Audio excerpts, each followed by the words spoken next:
Hello दोस्तों, स्वागत है आप सभी का। तो भाई आज हम लगाने वाले हैं आरआरबी एनटीपीसी के अंडर ग्रेजुएट लेवल के लिए मॉक टेस्ट। ठीक है जी, जो कि टेक्स्ट बुक पर चल रहा है, all India RRB NTPC under graduate ultimate live test 03 के नाम से। ठीक है जी, तो आज लगाएंगे अंडर ग्रेजुएट यानी कि 12th लेवल के लिए मॉक टेस्ट लगाएंगे। तो जैसा कि आप सभी को पता है कि 12th लेवल का जो एग्ज़ाम होने वाला है आपका एनटीपीसी का, वो 7 अगस्त से लेकर आपका 8 सितंबर तक चलने वाला है। एग्ज़ाम डेट आपकी आउट हो चुकी है। ठीक है, तो उसके लिए ही हम यहाँ पे टेक्स्ट बुक में एक सीरीज शुरू की हुई है अल्टीमेट लाइव टेस्ट के नाम से, है ना। All India RRB NTPC under graduate ultimate live test के नाम से। इसका जो टेस्ट नंबर 01 था, उसका जो सॉल्यूशन हम पहले ही कर चुके हैं, और जिसका सॉल्यूशन का जो लिंक है आपको, वीडियो का लिंक, इसके सॉल्यूशन की वीडियो का लिंक आपको वीडियो के डिस्क्रिप्शन में मिल जाएगा। वहाँ से जाकर आप टेस्ट नंबर 01 का सॉल्यूशन देख सकते हो। टेस्ट नंबर जो 02 हुआ था इनका, all India RRB NTPC under graduate ultimate live test 02 जो हुआ था, वो हम किसी कारणवश सॉल्व नहीं कर पाए थे, उसका सॉल्यूशन नहीं देख पाए थे, क्योंकि उस वक्त बाहर थे, थोड़ा सा लखनऊ वगैरह में थे। फिजिकल था आरपीएफएसआई का, वो सब आपको मैंने बताया था, तो वो सॉल्व नहीं कर पाए थे, तो वो वाला स्किप हो गया हमसे। अब ये टेस्ट नंबर 3 हम आज देखेंगे इसका सॉल्यूशन। ठीक है, तो टेस्ट नंबर 1 का सॉल्यूशन आप जाके देख सकते हो, वीडियो के डिस्क्रिप्शन में आपको लिंक मिल जाएगा, और टेस्ट नंबर 3 का सॉल्यूशन अब हम देखेंगे। ठीक है ना। तो बाकी जैसा कि आप सभी लोग जानते हैं, और जो लोग नहीं जानते मैं उनको बता देता हूँ कि यहाँ पे हम देखेंगे स्मॉक टेस्ट का सॉल्यूशन, और इसमें आप सीख क्या सकते हैं अप्रोच, एग्जाम ओरिएंटेड अप्रोच, कि आप किस तरह से एग्जाम में विद इन टाइम क्वेश्चंस को सॉल्व करेंगे, कैसे आप कई बार ऑप्शन से आंसर तक पहुंचेंगे, कैसे आप कई बार यूनिट डिजिट से आंसर तक पहुंचेंगे, और इसी तरह की बहुत सारी छोटी छोटी सी चीज़ें जो आपका एग्जाम में बहुत सारा समय बचा सकती हैं, वो आप यहाँ पे सीख सकते हो। ठीक है जी, तो चलिए फिर शुरू करते हैं आज का मॉक टेस्ट, जो कि टेक्स्ट बुक पर चल रहा है, किस नाम से, all India RRB NTPC under graduate ultimate live test 03 के नाम से। ठीक है जी, चलिए तो शुरू करते हैं आज का मॉक टेस्ट। Start now.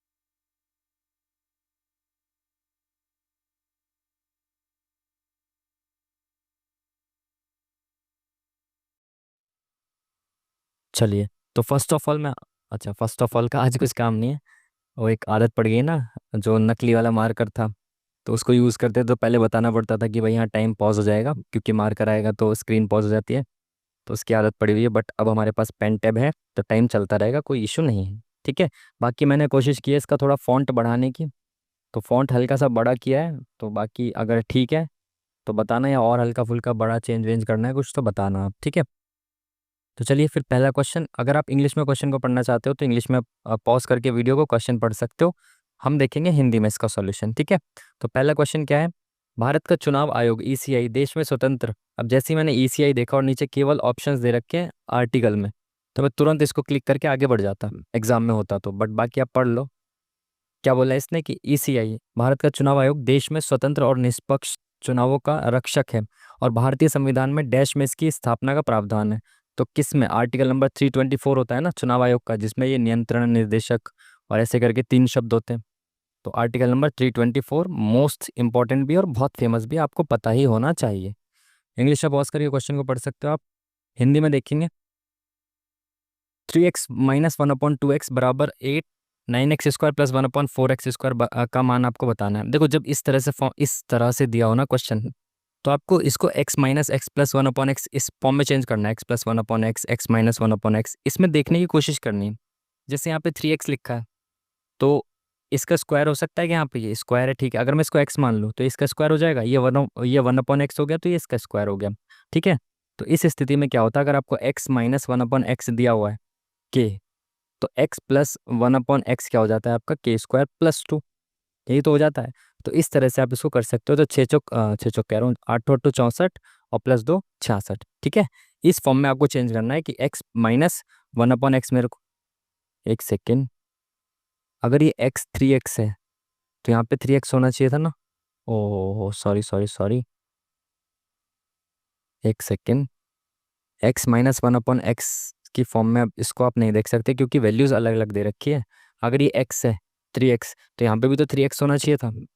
तो भाई इसको तो बेसिक से ही आपको करना पड़ेगा, सॉरी अभी गलत हो जाता है ये सवाल।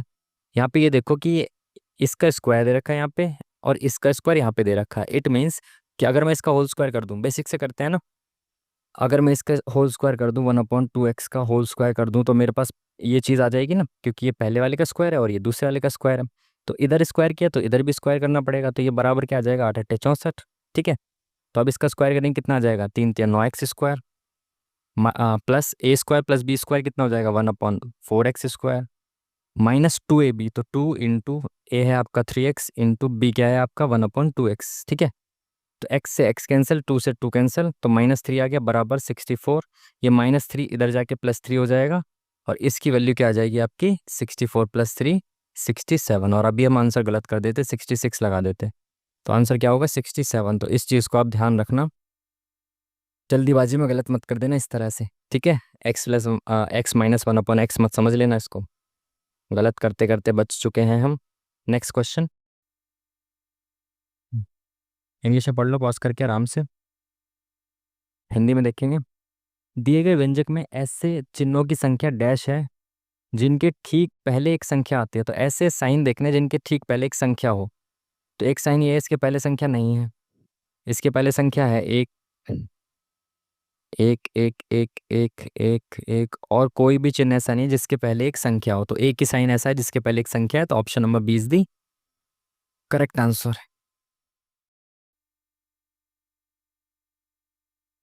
भारत में करेवा के नाम से जाने जाने वाले हिमानी के मोटे निक्षेप या हिमोड पाए जाते हैं। करेवा बहुत इंपॉर्टेंट, मोस्ट इंपॉर्टेंट, ये यूपीएससी के प्रीलिम्स में भी पूछा गया क्वेश्चन है ना, करेवाज। तो ये वो जो फॉर्मेशन है, ये एक तरह की स्थलाकृति का निर्माण है। तो ये पाए जाते हैं आपके कश्मीर में। ठीक है, तो कश्मीर ऑप्शन में नहीं है, तो कोसी तो नहीं हो सकता, अलकनंदा भी इधर की साइड होगा, कश्मीर में नहीं होगा, तीस्ता भी नहीं, तो कश्मीर में झेलम नदी ही हो सकती है ना। झेलम घाटी कश्मीर में होगी। कश्मीर में बहुत फेमस है, ये यूपीएससी में पूछा गया है। करेवास जो होते हैं ना, करेवा फॉर्मेशन, ये पाए जाते हैं आपके कश्मीर में। तो कश्मीर में तो आई थिंक झेलम घाटी ही हो सकती है, बाकी तीन ऑप्शन तो नहीं है। इंग्लिश में पॉज कर लीजिए, हिंदी में देखेंगे। एक दुकानदार एक क्रिकेट बैट 15% की छूट पर बेचता है जिसका अंकित मूल्य 30 रुपये है, और प्रत्येक बैट के साथ वह 1.5 रुपये वाली मूल्य वाली एक गेंद मुफ्त देता है। काफ़ी टाइम बाद ये क्वेश्चन देखने को मिला है मेरे को पर्सनली, हो सकता है एग्जाम में आ रहे हो ये। फिर भी उसे 20% का लाभ मिलता है, तो प्रति बैट उसका क्रय मूल्य क्या है। मतलब ये उस टाइप के क्वेश्चन है जिसमें वो डिस्काउंट देता है, प्लस डिस्काउंट के फॉर्म में वो कुछ एक्स्ट्रा मुफ्त में चीज़ दे देता है। अगर मुझे कोई चीज़ मुफ्त में मिली है तो वो एक तरह का डिस्काउंट ही तो हुआ मेरे लिए, है ना। तो इसने कहा कि एक क्रिकेट बैट है जिस पे मैं 15% की छूट देता हूँ, अंकित मूल्य कितना है, 30 रुपये। भाई 30 रुपये उसका अंकित मूल्य है, मैं 15% की छूट देता हूँ इस पर, तो देखो 10% कितना हो जाएगा। जब भी आपको 10% निकालना हो तो साइड में से एक जीरो हटा दो, तो 10% 3 हो गया। 5% कितना हो जाएगा, इसका आधा यानी कि 1.5 हो जाएगा। तो 15% कितना हो जाएगा, 4.5। तो 30 में से 4.5 की छूट दूंगा तो मैं कितने रुपए की चीज़ मेरे को पड़ेगी, 25.5 रुपये की। अब उसने बोला कि हर बैट के साथ वो 1.5 रुपये वाली बॉल जो है ना वो फ्री देता है। तो जब फ्री दी जाती है ना कोई चीज़, तो वो भी उसको भी हम एज अ डिस्काउंट मानते हैं। तो 25 रुपये की जो बैट है उसमें 1.5 रुपये का और डिस्काउंट आपको मानना पड़ेगा, क्योंकि उसके साथ 1.5 रुपये की गेंद जो है वो मुफ्त दी जा रही है। ठीक है, तो ये बैट एट दी एंड मेरे को कितने का पड़ रहा है, 24 रुपये का। ठीक है, 25.5 में से 1.5 रुपये माइनस किए तो 24 रुपये की पड़ रही है कोई चीज़ मुझे जो 30 रुपये की थी। ठीक है, फिर भी उसे 20% का लाभ हो रहा है, यानी कि जो जो ये 24 रुपये में मैंने कोई चीज़ खरीदी है ना, मतलब बिकी है ना, इस पे भी मुझे 20% का लाभ हुआ है, यानी कि कॉस्ट प्राइस के 120% के बराबर है। अगर ये 120% के बराबर है तो 1% की वैल्यू कितनी हो जाएगी, 120 से डिवाइड कर दो और इंटू 100 करेंगे तो 100% की वैल्यू आ जाएगी। तो 20×5 = 100, 20×6 = 120, 6×4 = 24, 4×5 = 20। तो उसका कॉस्ट प्राइस आपको बताना था तो वो आ गया 20। तो option number 1 is the correct answer. ठीक है, आई होप कि आप समझ पाए होंगे।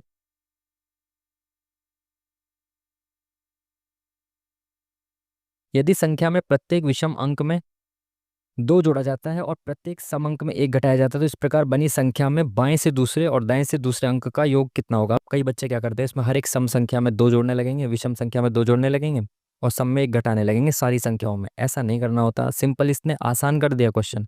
संख्या में बाएं से दूसरे, तो बाएं इधर होता है लेफ्ट साइड, तो बाएं से दूसरा क्या है 3, और दाएं से दूसरे, तो दाएं से दूसरा क्या है 4। इनको चेंज कर लो बस, इनका ही तो योग पूछा है आपसे। तो भाई अगर मैं देखूं ये 3 है तो विषम अंक में क्या करना है, 2 जोड़ना है। तो विषम में 2 जोड़ दिया तो 5 हो जाएगा ये, और सम में 1 घटाना है तो इसमें 1 घटा देंगे तो ये 3 हो जाएगा। इनका योग पूछा है आपसे, तो 5 और 3 8, option number D is the correct answer. ठीक है, चलिए नेक्स्ट क्वेश्चन।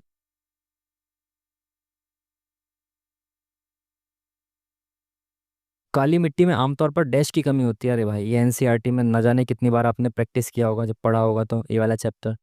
और जो काली मिट्टी होती है उसमें दरारें वगैरह होती है सारी, चूना होता है और वो नमी ज़्यादा होती है, धारण करने की क्षमता, सारी चीज़ें आपने पढ़ी होंगी अच्छे से। इसमें नाइट्रोजन प्लस फॉस्फोरस इनकी कमी होती है, तो option number C is the correct answer. ये काफ़ी पढ़ा होगा अगर आपने ज्योग्राफी को अच्छे से, तो पढ़ा होगा ज़रूर। एक राशि 3 वर्ष में इतने रुपए, 6 वर्ष में इतने रुपए हो जाती है। यदि ब्याज साधारण ब्याज पद्धति पर दिया जाता है तो ब्याज की दर बतानी है। देखो, साधारण ब्याज यानी कि बहुत आसान कर दिया सवाल को। 3 वर्ष में कोई राशि इतनी हो जा रही है, 6 वर्ष में इतनी हो जा रही है, तो अब मैं देख लूँ कि 3 वर्ष में इतनी हुई, 6 वर्ष में इतनी हुई, तो ये यहाँ से यहाँ तक 3 वर्ष लगे इसको, तो ब्याज कितना ऐड हुआ ये देख लेता हूँ मैं 3 वर्ष में। तो ये अप्रोक्स 6,000, ये 950, इसमें कितना कम है 25, तो ये 975 रुपये का ब्याज मुझे मिला 3 सालों में, है ना। 3 साल में राशि इतनी थी, अगले 6 साल में इतनी हो गई, यानी कि 3 साल में राशि कितनी बढ़ गई, 975 रुपये। तो ब्याज 975 रुपये बढ़ गया कितने सालों में, 3 सालों में। तो एक साल का ब्याज कितना होगा, 3 3 9, 3 दूनी 6, 3 5 15। तो एक साल में 325 रुपये ब्याज मिल रहा होगा, सिंपल सी बात है। अब मुझे क्या बताना है, रेट बताना है। तो पहले प्रिंसिपल मुझे पता होना चाहिए। अब मेरे को ये बोला इसने कि 3 वर्ष में राशि इतनी हो जाती है, तो 3 वर्ष में राशि इतनी हुई है, यानी 3 वर्ष का ब्याज इसमें इंक्लूडेड होगा। और कितना आसान कर दिया सवाल कि 3 वर्ष का ब्याज आपको डायरेक्ट दे रखा है 975, है ना। 3 वर्ष में राशि 5,975 हो गई है, तो अगर मैं इसमें से ब्याज घटा दूं 975 का 3 साल का, तो राशि कितनी रही होगी, 5,000 रुपये रही होगी। और एक साल में उसमें ब्याज कितना मिल रहा है, 325 का। और इन 200 करेंगे तो आपकी रेट आ जाएगी। तो 2 जीरो से 2 जीरो खत्म, 5 एकम 5, 5 इंक 30, 5 पंजे 25, एक जीरो है तो एक पॉइंट लगा दो, 6.5, option number first is the correct answer. ठीक है, चलिए नेक्स्ट क्वेश्चन।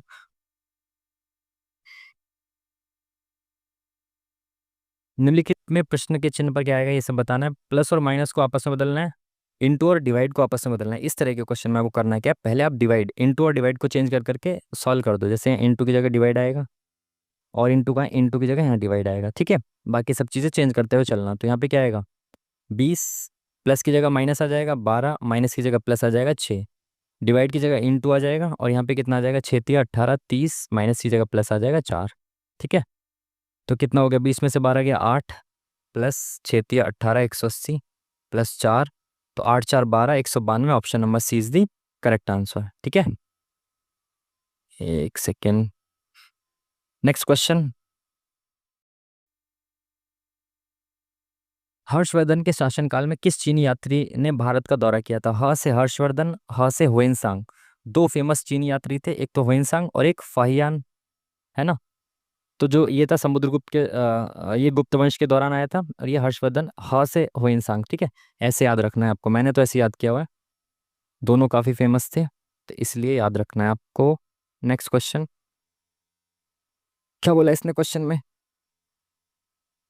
अरे भाई क्या हो गया ये, tan 8 थीटा बराबर cot 2 थीटा, तो tan 5 थीटा का मान बताना है।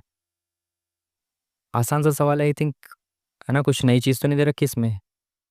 ठीक है, 90 से छोटा, ठीक है ठीक है, कोई दिक्कत नहीं है। तो tan थीटा को मैं cot 90 - थीटा लिख सकता हूँ क्या मैं, tan थीटा को मैं कॉट कॉट कॉट कह रहा हूँ, cot 90 - थीटा लिख सकता हूँ। तो 90 माइनस थीटा क्या है, 8 थीटा, ऐसे लिख सकता हूँ ना। बराबर कितना है, cot 2 थीटा। तो भाई कॉट से कॉट कैंसिल, इसकी वैल्यू ये दे रखी है आपको, तो 90 डिग्री है ये, ठीक है। बराबर ये 8 थीटा इधर चला जाएगा, तो 8 और 2 10 थीटा हो जाएगा। तो थीटा की वैल्यू क्या हो जाएगी, एक थीटा की वैल्यू आ गई 9 डिग्री। अगर एक थीटा की वैल्यू 9 डिग्री आ गई, तो 5 थीटा की वैल्यू 9 × 5 = 45 डिग्री आ गई। और 10 45 डिग्री कितना होता है, एक होता है। तो option number second is the correct answer. Next question, English में पढ़ लीजिए आराम से, हिंदी में देखें इसको। पारुल उत्तर दिशा में चलना प्रारंभ करती है। अच्छा, डायरेक्शन वाला सवाल है, तो पारुल को हमने यहाँ खड़ा कर दिया, उत्तर दिशा में चला दिया, कितना, 300 मीटर, ठीक है। प्रारंभ करती है उत्तर की तरफ चलना, 300 मीटर चलने के बाद वह दाएं मुड़ती है, यानी कि राइट साइड में मुड़ती है, और 400 मीटर चलती है, तो 400 मीटर चल गई।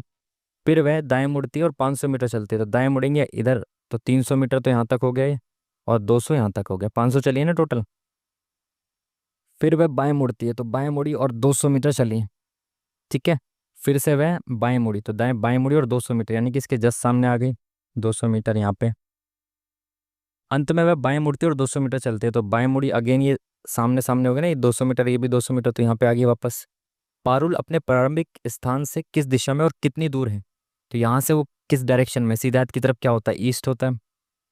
और कितनी दूर है यहाँ से, ये 400 मीटर, ये वाला डिस्टेंस तो है।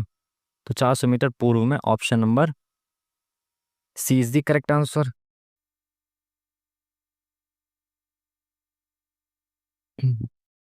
अक्षांश देशांतर के लिए सही है कौन सा? भारतीय मानक यामी उत्तर, तो भाई 82.5 डिग्री होता है, सभी को पता है, तो है ना, मिर्जापुर से होके गुजरती है 82.5 डिग्री रेखा। तो फर्स्ट का 4 होना चाहिए और एक ही ऑप्शन है जिसमें फर्स्ट का 4 है, खत्म काम। बाकी सब देखो, कर्क रेखा भी आसान है, कर्क रेखा 23.5 डिग्री में होती है ना, तो 23.5 डिग्री, डी ऑप्शन, डी में थर्ड, डी का थर्ड केवल एक ही ऑप्शन है ये, तब भी 3 ऑप्शन एलिमिनेट हो गए, तो बहुत आसान था। अगर एक भी चीज़ आपको पता थी तो आप इसका आंसर कर पाते। नेक्स्ट क्वेश्चन, इसमें क्या इंग्लिश में करना, कर लो।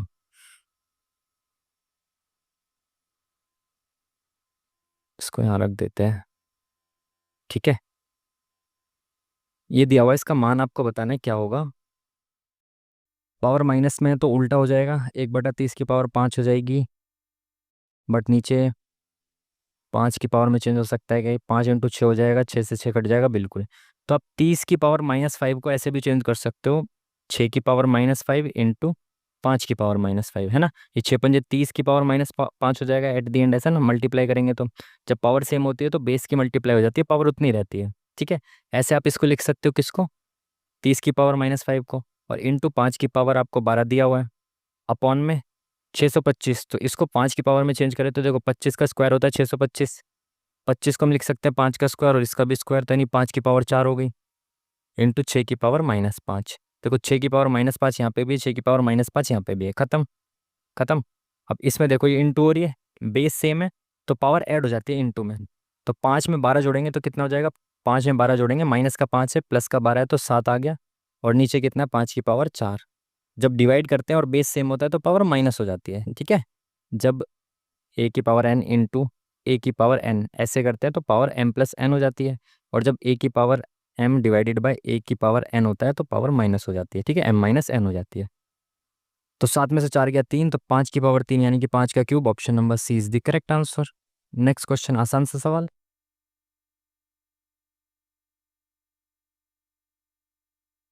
क्वेश्चन मार्क पे क्या आएगा ये बताना है आपको। देखो फर्स्ट में तो सब में एल है, तो आप चेक ही मत करो, ऐसे स्मार्टली आपको करना है काम, ठीक है। सेकंड वाले को चेक करो, सेकंड वाले में भी वैसे 2 ऑप्शन 3 ऑप्शन सेम है, बट चेक कर लेते हैं आप। O P Q, Q R S, +2 हो रहा है, S T U, U V W, तो डब्ल्यू आएगा, तो ये वाला ऑप्शन खत्म, बाकी तीनों ठीक है। लास्ट में देखो डी से बी, -2, बी से जेड, यानी कि उल्टा चेक करो आप, यहाँ से चेक करो, X Y Z, Z A B, B C D, यानी कि +2 हो रहा है यहाँ से उल्टा, तो एक्स कब आएगा, T U V W x, तो वी आएगा यहाँ पे, तो ये ऑप्शन खत्म, ये ऑप्शन खत्म, option number 4 is the correct answer, ठीक है जी। चलिए,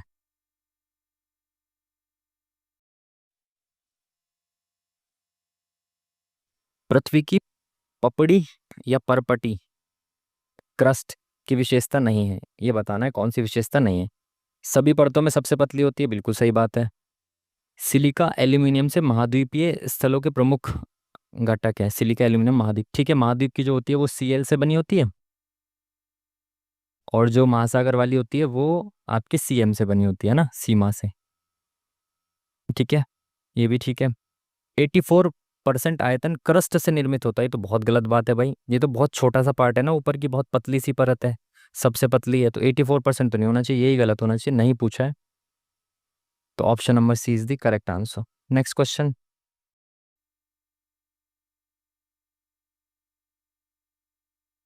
किसी वस्तु को 25 रुपए में बेचने पर अर्जित लाभ वस्तु को 1234 रुपए में बेचने पर हुई हानि से 11% अधिक है, वस्तु का क्रय मूल्य बताना। बहुत आसान सवाल, देखो इसको बहुत बेसिक से करो, हालांकि डायरेक्ट भी कर सकते हो आप, बट कोई दिक्कत वाली बात नहीं, आराम से करो। देखो एक नंबर लाइन होती है, इसमें बीच में जीरो आता है, मतलब जहाँ ना प्रॉफिट ना लॉस, यानी इसको कॉस्ट प्राइस कहते हैं। इधर प्रॉफिट में बेचेंगे तो यहाँ सेलिंग प्राइस प्रॉफिट वाला आएगा, और यहाँ पे लॉस वाला आएगा, ठीक है। ये बोल रहा है कि 25 रुपए में बेका तो लाभ हुआ, तो 25 रुपए लाभ यानी कि इधर आ जाएंगे, वस्तु को 1234 में बेचने पर हानि हुई, तो 1234 में हानि हुई तो हानि इधर आ जाएगी। ठीक है, अब ये बोल रहा है कि 2500 रुपये में बेचने पर जो लाभ हुआ वो 1234 रुपये में बेचने पर हुई हानि से 11% अधिक है। तो ये जो लाभ है ये हानि से 11% अधिक है। अगर मैं इसको मानूँ हानि यहाँ X% की हुई, तो ये X प्लस 11% की लाभ हुआ, है ना। हानि से 11% अधिक लाभ है, ये प्रॉफिट होगा ना। तो अब देखो एक्स प्लस और एक्स% प्लस X%, क्या बोल रहा हूँ मैं, एक्स और एक्स प्लस 11% से करोगे तो बहुत ज़्यादा समय लगेगा, इतनी कैलकुलेशन नहीं करनी। अब मैं इस तरह से देखूँ, अगर यहाँ पे इसको 100 रुपये का अगर लॉस हुआ है, परसेंटेज का मतलब होता है 100 पे कोई चीज़, है ना। अगर मैं ये मान लूँ कि यहाँ पे 100 रुपये का लॉस हुआ है, तो यहाँ पे प्रॉफिट कितने का हुआ होगा, 111 का हुआ होगा। सिंपल सी बात है, कोई दिक्कत वाली बात नहीं। मैंने कहा कि अगर यहाँ पे X% का लॉस हुआ है तो X प्लस 11% का प्रॉफिट हुआ है यहाँ पे।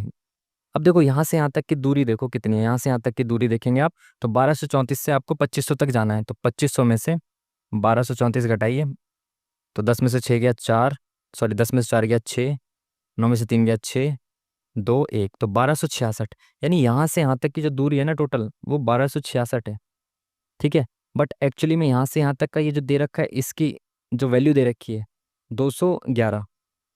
ठीक है, जो मैंने माना है उसके हिसाब से तो 211 है, बट एक्चुअल में कितनी है, 1266। तो मेरी 1 यूनिट की वैल्यू आ जाएगी यहाँ से। तो इसको करके देखूँ, थोड़ा सा यहाँ से मिटा देता हूँ इसको, फिर करते हैं ना। तो देखो यहाँ से यहाँ तक मेरी दूरी कितनी है, ये 100 है, ये 111 है, बट एक्चुअल में दूरी कितनी है, 1266 है। मेरी दूरी कितनी है, 211 है। ठीक है, तो 211 की वैल्यू 1266 है, तो 1 यूनिट की वैल्यू कितनी आ जाएगी, 1266 अपॉन में 211। अब देखो 2 छिक 12, 11 छिक 66, तो 1 यूनिट की वैल्यू 6 आ गई। तो इस 100 यूनिट की वैल्यू कितनी आ जाएगी, 600। यहाँ पे 600 आ जाएगा, और इसकी वैल्यू कितनी आ जाएगी, 666, है ना। 6 से मल्टीप्लाई करेंगे। अब आपको कॉस्ट प्राइस तक जाना है, तो या तो इसमें 600 प्लस कर दो, यहाँ तक आ जाओगे, या 2500 में से 666 माइनस कर दो, यहाँ तक आ जाओगे। 600 प्लस कर देता हूँ इसमें, तो कितना आ जाएगा, 12 6 1834। ये कॉस्ट प्राइस हो जाएगा। कॉस्ट प्राइस पूछा था बस। ये बहुत समय लगाया मैंने आपको समझाने में, इससे बहुत ज़्यादा कम समय लगेगा आपको करने में। ठीक है, चलिए नेक्स्ट क्वेश्चन। यदि संख्या इतने में प्रत्येक विषम संख्या में एक घटाया जाए, सम संख्या में दो जोड़ा जाए, अगेन वही सेम क्वेश्चन। अगर ये सेम क्वेश्चन दो दो बार दिया, इट मीन्स कि जो ग्रेजुएट लेवल का एग्जाम हुआ है उसमें ज़्यादा बार क्वेश्चंस पूछे गए हैं। ठीक है, तो इस प्रकार बने सबसे बड़े और सबसे छोटे अंक के बीच अंतर बताना है। अब देखो सबसे बड़ा जो बनेगा और सबसे छोटा जो बनेगा, उसके लिए तो आपको सभी को चेंज करना पड़ेगा। ठीक है, तो आप देखो यहाँ पे विषम में एक घटाना है, या तो आप ऐसा कर सकते हो कि 9 3, कन्फ्यूजन हो जाती है ना, तो उससे बचने का तरीका बता रहा हूँ। हालांकि मैं डायरेक्ट करूंगा इसको, कोई दिक्कत वाली बात होती नहीं है, इतना भी कन्फ्यूजन नहीं होती। बट अगर बच्चों को कन्फ्यूजन होती है तो आप कैसे कर सकते हो, सबसे पहले विषम में एक घटाना, तो विषम को टारगेट करो। तो इसमें से एक घटा दिया 8, इसमें से एक घटा दिया 2, इसमें से एक घटा दिया 4, इसमें से एक घटा दिया 6। पहले विषम को टारगेट कर लिया मैंने, अब सम को टारगेट करो। 2 2 जोड़ दो, 4 और 2 6। एक सेकंड, ये 12 क्यों लिख दिया मैंने, एक है ना ये, तो इसमें से भी 0 घटा देंगे, एक घटा देंगे तो 0 हो जाएगा। ठीक है, अब इसमें से 2 बढ़ाना है तो 4 हो गया। ठीक है, पहले एक एक को टैकल कर लो, कोई दिक्कत वाली बात है नहीं, और रेलवे में टाइम का इशू बिल्कुल नहीं होता। इस प्रकार बने सबसे बड़े और सबसे छोटे अंक के बीच का अंतर बताना है। तो सबसे बड़ा कौन सा इनमें से 8, और सबसे छोटा क्या है 0, तो 8 और 0 8 हो जाएगा। ठीक है, डिफरेंस कितना आ जाएगा, 8, 8 में से 0 गया तो आसान सवाल। निम्नलिखित में से किस मुगल शासक की फतेहाबाद में उसके नाम पर एक मस्जिद है। फतेहाबाद में, फतेहाबाद, फतेहाबाद में आई थिंक हुमायूं की मस्जिद है ना। फतेहाबाद छोटी मस्जिद करके, आई थिंक शायद कुछ ऐसा, ये पहले आया हुआ क्वेश्चन है। प्रीवियस ईयर का क्वेश्चन है शायद ही। वैसे भी ऑप्शन सी है, तो इसके साथ तो ज़रूर जाना पड़ेगा। ठीक है, और इंट्यूशन भी हमारा ये कहता है कि वही होगा। एक तीर्थ यात्री ने 7.5 घंटे में 50 किलोमीटर की दूरी तय की। उसने आंशिक रूप से 4 किलोमीटर प्रति घंटा की यात्रा पैदल और आंशिक रूप से 12 किलोमीटर प्रति घंटा की यात्रा बैलगाड़ी पर की। पैदल यात्रा द्वारा तय दूरी कितनी है, ये आपको बताना है। 7.5 घंटे में इतने किलोमीटर दूरी तय की, उसके बाद 4 किलोमीटर प्रति घंटा की यात्रा पैदल, और उसके बाद 12 किलोमीटर प्रति घंटा की यात्रा बैलगाड़ी पर की। तो पैदल यात्रा, ये कहना चाह रहा है टोटल जो दूरी थी वो 50 किलोमीटर की दूरी इसने तय की टोटल, उसमें 7.5 घंटे इसको लगे टोटल। उसके बाद कुछ दूरी को इसने 4 की स्पीड से तय किया, और कुछ दूरी को इसने 12 की स्पीड से तय किया था। तो इसमें हम एलिगेशन लगा सकते हैं क्या? बिल्कुल लगा सकते हैं। दो चीज़ें दे रखी है, एक में दे रखा है कुछ इससे स्पीड से किया, कुछ इस स्पीड से किया, और ओवरऑल स्पीड भी आप निकाल सकते हो भाई। कोई चीज़ 7.5 घंटे में मैंने 50 किलोमीटर तय की, स्पीड बराबर क्या होती है? 1 घंटे में कितना ट्रैवल किया आपने, तो 7.5 घंटे में इतना, तो 1 घंटे में कितना किया ट्रैवल? 50/7.5। तो एक के बाद पॉइंट है, ऊपर एक जीरो बढ़ा दी, तो 15 से नहीं 25 थी, अब 75, 25 दूनी 50, तो 20/3। तो इसकी ओवरऑल स्पीड कितनी दे रखी है? 20/3। आ गया आंसर, बस खत्म। 20/3 इसकी ओवरऑल है। जो पहले इसने कितना कैसे पैदल, जो पैदल चला और एक बैलगाड़ी से चला, ठीक है। पैदल से जो उसकी स्पीड थी वो 4 थी, बैलगाड़ी से उसकी स्पीड 12 थी, और ओवरऑल उसकी स्पीड 20/3 थी, है ना।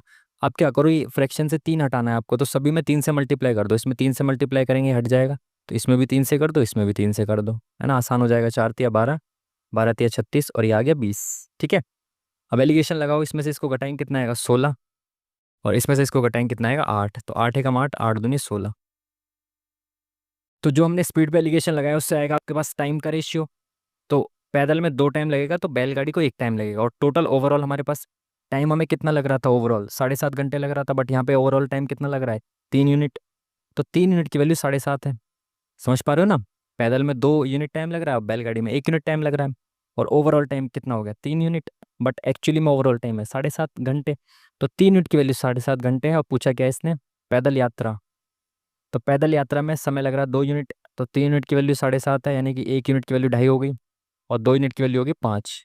तो भाई इसने 5 घंटे का समय लिया होगा यहाँ पे। पैदल यात्रा में इसने 5 घंटे का समय लिया, और स्पीड इसकी दे ही रखी है कितनी? पैदल यात्रा में इसकी 4 की स्पीड है, तो 1 घंटे में 4 किलोमीटर चलता है, तो 5 घंटे में कितना चलेगा? 5 चौक 20। Option number 1 is the correct answer, ठीक है। Next question. निम्नलिखित 4 अक्षर समूह में से एक ऑड को छाटना है आपको, ऑड वन आउट छाटना है आपको। तो सबसे पहले मैंने आपको बताया हमेशा लास्ट वाले पेयर से आपको चेक करना है। तो STMNHI, यहाँ पे माइनस हो गया, यहाँ पे इधर से हो गया UV, सब में सही दे रखा है। ऐसे STMN और यहाँ से HI ऐसे दे दिया, तो ये वाला ऑप्शन ऑड वन आउट है। Option number C is the correct answer.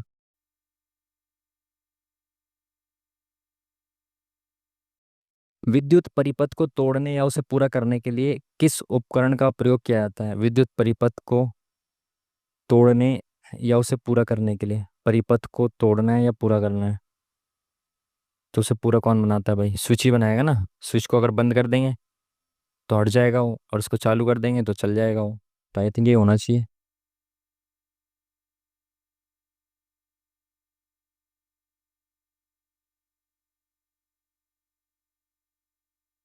Bharat में अंडमान और निकोबार और लक्षद्वीप सहित मुख्य भूमि के समुद्री तट की कुल लंबाई कितनी है? ये तो यार बचपन से पढ़ते आ रहे हो आप, 7,516 किलोमीटर, ये बचपन से आपने पढ़ा होगा। इतना आसान सवाल।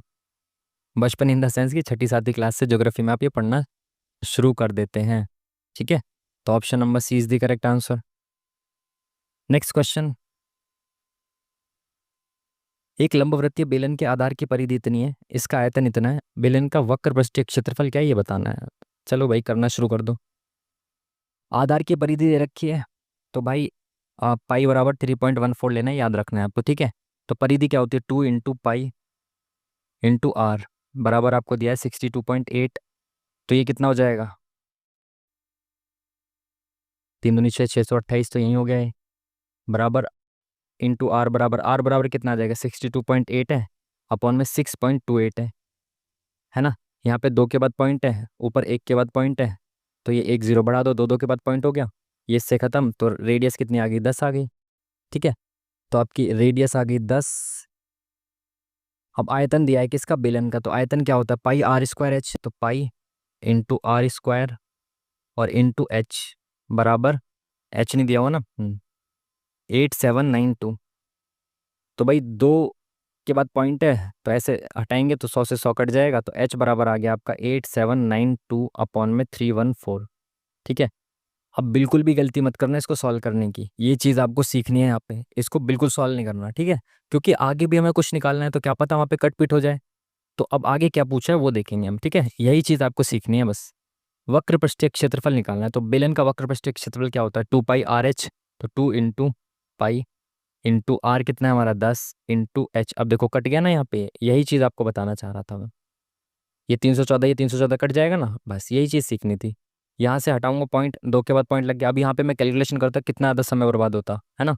अब देखो ये पॉइंट हट गया यहाँ से, तो ये 314 से ये 314 खत्म, ये 0 से ये 0 खत्म, ये 2 से ये 5 बार में गया, 2 × 5 = 10। अब यहाँ से काटें इसको, तो 5 × 1 = 5, 3 इधर गया, 5 × 1 = 5, 3 इधर गया, 5 × 7 = 35, 2 इधर गया, 5 × 5 = 25, 4 इधर गया, 5 × 8 = 40, 5 × 4 = 20, 1758.4 option number second is the correct answer. ठीक है, चलिए नेक्स्ट क्वेश्चन। 26 मई 2006 को सप्ताह का कौन सा दिन था? भाई देखो ये कैलेंडर का जो ये ट्रिक आपने याद की होगी, मैंने भी ये यूट्यूब से कहीं से याद की थी शुरुआत में, तो भाई आपको ये याद होनी ही चाहिए। क्या थी? 144, 025, 036, 146। ठीक है, ये कोड होते हैं मंथ्स के, जनवरी फरवरी मार्च अप्रैल मई जून जुलाई ऐसे करके सारे मंथ के कोड होते हैं। फॉर्मूला क्या होता है निकालने का, और जो डेज के कोड होते हैं, डेज के कोड क्या होते हैं? संडे से शुरू होते हैं, संडे मंडे ट्यूसडे वेडनेसडे ऐसे शुरू होते हैं, 1 2 3 ऐसे करके शुरू होते हैं। ठीक है, फॉर्मूला क्या होता है? फॉर्मूला होता है पहले सबसे आपको डेट लिखनी है। आपको डेट क्या है? 28 मई 2006, तो 28 तारीख है, डेट पहले लिखनी है। फिर आपको लिखना है मंथ। तो मंथ आपका कौन सा है? ये है मई का। तो मई का कोड क्या है? देखो जनवरी फरवरी मार्च अप्रैल मई, मई का कोड है 2, तो कोड लिख दिया मंथ का। प्लस ईयर, ईयर कौन सा है भाई? 2006, तो लास्ट के 2 डिजिट लिखने होते हैं ईयर में, तो 06 है। ठीक है, ईयर आ गया, डेट मंथ ईयर, फिर लीप ईयर। तो लीप ईयर इसमें कितने हैं? लास्ट को 4 से भाग करना है 2 डिजिट को, तो 4 एकम 4, एक बार पूरा कटेगा बस। प्लस सेंचुरी कोड, अब सेंचुरी कोड याद रखने होते हैं 1900 का और 2000 का याद रखना बस। 1900 का कितना होता है? 0, और 2000 का होता है 6। तो 2000 सेंचुरी चल रही है, तो 2000 का सेंचुरी कोड हो जाएगा 6, अपॉन में आ जाएगा 7। ठीक है, 7 से काटना है, तो भाई देखो 28 तो पूरा कट गया, 6 और 1 7 पूरा कट गया, 6 और 2 8, तो कट जाएगा, एक रिमाइंडर बचेगा। ये जो रिमाइंडर बचता है इसी से आपको चेक करना है डेज का कोड। तो एक कोड जो है वो किसका है? संडे का, यानी कि संडे होगा 28 मई को। Option number D is the correct answer. तो इसको याद रख लेना भाई, अगर याद कर सकते हो तो। चलिए, निम्नलिखित में से कौन द लॉन्गेस्ट रेस पुस्तक के लेखक है? लॉन्गेस्ट रेस, ये तो शायद पहले पूछा गया ना, शायद आई थिंक रस्किन बॉन्ड था इसका आंसर। ठीक है, नेक्स्ट क्वेश्चन।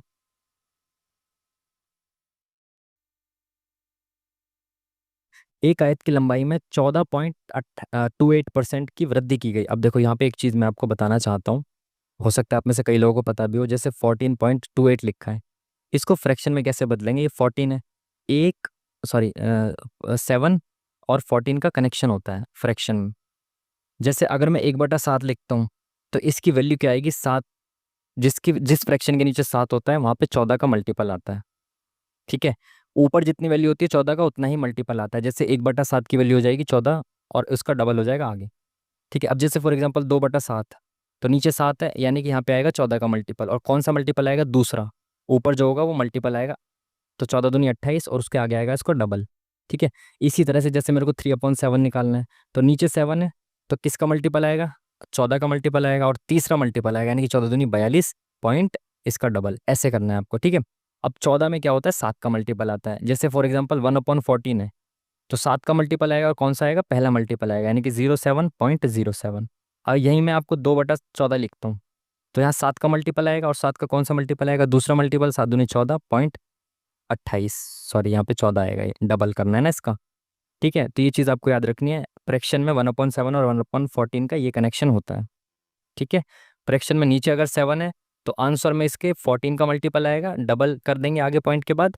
और अगर फ्रैक्शन में 14 है नीचे, तो उसमें 7 का मल्टीपल आएगा, डबल कर देंगे पॉइंट के बाद। ठीक है, इसी तरह से 1/9 और 1/11 का भी होता है, बट उसमें डबल नहीं करते। जैसे मैं आपको बताता हूँ, टाइम तो है ना हमारे पास, अरे यार टाइम तो बहुत ज़्यादा जा रहा है। जैसे 1/9 1/11 होता है, तो 11 में 9 का मल्टीपल आएगा, सेम सेम 0.9 0.9। ठीक है, 09.09 एक है। और यहाँ पे 2/11 होता है, तो 9 का दूसरा मल्टीपल आता है 18.18। सेम इसमें ऐसे ही 11 का मल्टीपल आएगा 11.11। अगर 2/9 होता तो 22.22। बस इसमें डबल नहीं करना, उसमें डबल करना होता है। अगर आप सीख पाए तो अच्छी बात है, नहीं तो कोई दिक्कत नहीं है। 14.28% की वृद्धि की गई। 14.28 का मतलब है 14 का मल्टीपल है, तो नीचे 7 आएगा, और 14 का पहला मल्टीपल है तो 1/7 आ जाएगा, ठीक है। लंबाई बढ़ाएगी इसकी तो लेंथ और ब्रेथ। लेंथ को कितना कर दिया, 7 से 1 बढ़ा के 8 कर दिया, है ना। लेंथ 7 से 8 कर दिया आपकी, ठीक है। क्षेत्रफल समान रखने के लिए इसकी चौड़ाई में कितने प्रतिशत की कमी की जानी चाहिए। देखो लेंथ 7 से 8 कर दी है, तो इसको 8 से 7 कर दो, तभी तो 8×7=56 ये रहेगा और 8×7=56 ये रहेगा। ये पहले भी मैंने आपको बताया। 7 से 8 अगर लेंथ कर दिया तो ब्रेथ को 8 से 7 कर दो, तभी तो 8×7=56 है। ये भी 8×7=56 है, नीचे नहीं लिखना था, ये इधर लिखना था, ठीक है। 8×7=56, 8×7=56, तो ब्रेथ को 8 से 7 करना पड़ेगा, यानी कि 1/8 की कमी करनी पड़ेगी। 1/8 होता है 12.5%। थोड़ा तेजी से चलते हैं ना, टाइम थोड़ा सा कम। तस्वीर में एक लड़की की ओर इशारा करते हुए नीना ने कहा, वह मेरी नानी एक लड़के की ओर इशारा कर दिया, और कौन, नीना कर रही है, तो मैं हूं यहाँ पे नीना। नीना कह रही है कि वह मेरी नानी, तो मेरी नानी कौन है, मेरी माता की माता। नानी की इकलौती बेटी यानी कि मेरी माता का बेटा है, यानी इनका बेटा मेरा भाई हुआ ना।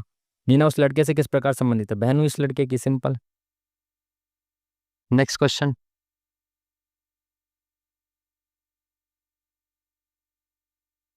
2024 के लोकसभा चुनावों के दौरान अपनी श्रृंखला के लिए ईसीआई मीडिया पुरस्कार मतदाता जागरूकता किस मीडिया संस्थान ने जीता। एनडीटीवी, अरे भाई, जी न्यूज़ भी, एनडीटीवी, जी न्यूज़, आज तक, भाई इनको क्या ही पुरस्कार मिल सकता है। बाकी आप समझदार हो कि स्पेशली जागरूकता, अगर कोई भ्रम फैलाने का पुरस्कार होता तो शायद इनको मिल जाता, ठीक है। तो भाई दूरदर्शन ही है एक थोड़ा सा जो गवर्नमेंट का चैनल है, हालांकि फिर भी जागरूकता का काम करता है ये, ठीक है। तो मेरे हिसाब से मुझे बिल्कुल इसके बारे में जानकारी नहीं है कौन सा अवार्ड, क्या अवार्ड, बट फिर भी हम दूरदर्शन के साथ जाएंगे क्योंकि इन तीनों के साथ बिल्कुल नहीं जा सकते हैं, ठीक है। चलिए।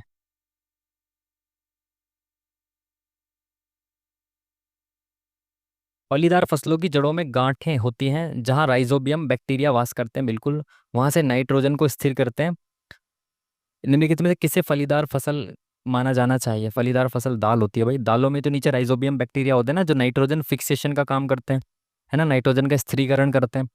तो दालों की फसल में होते हैं, तो इंपॉर्टेंट है, याद रखना है ना, फलीदार फसलों में होते हैं वैसे। समतल दर्पण द्वारा बनाए गए प्रतिबिंब के बारे में निम्नलिखित कथनों पर विचार कीजिए। आकार में वस्तु के समान होती है प्रतिबिंब, समतल दर्पण में दोनों समान होती है, बिल्कुल सही बात है, आई थिंक ये सही होना चाहिए।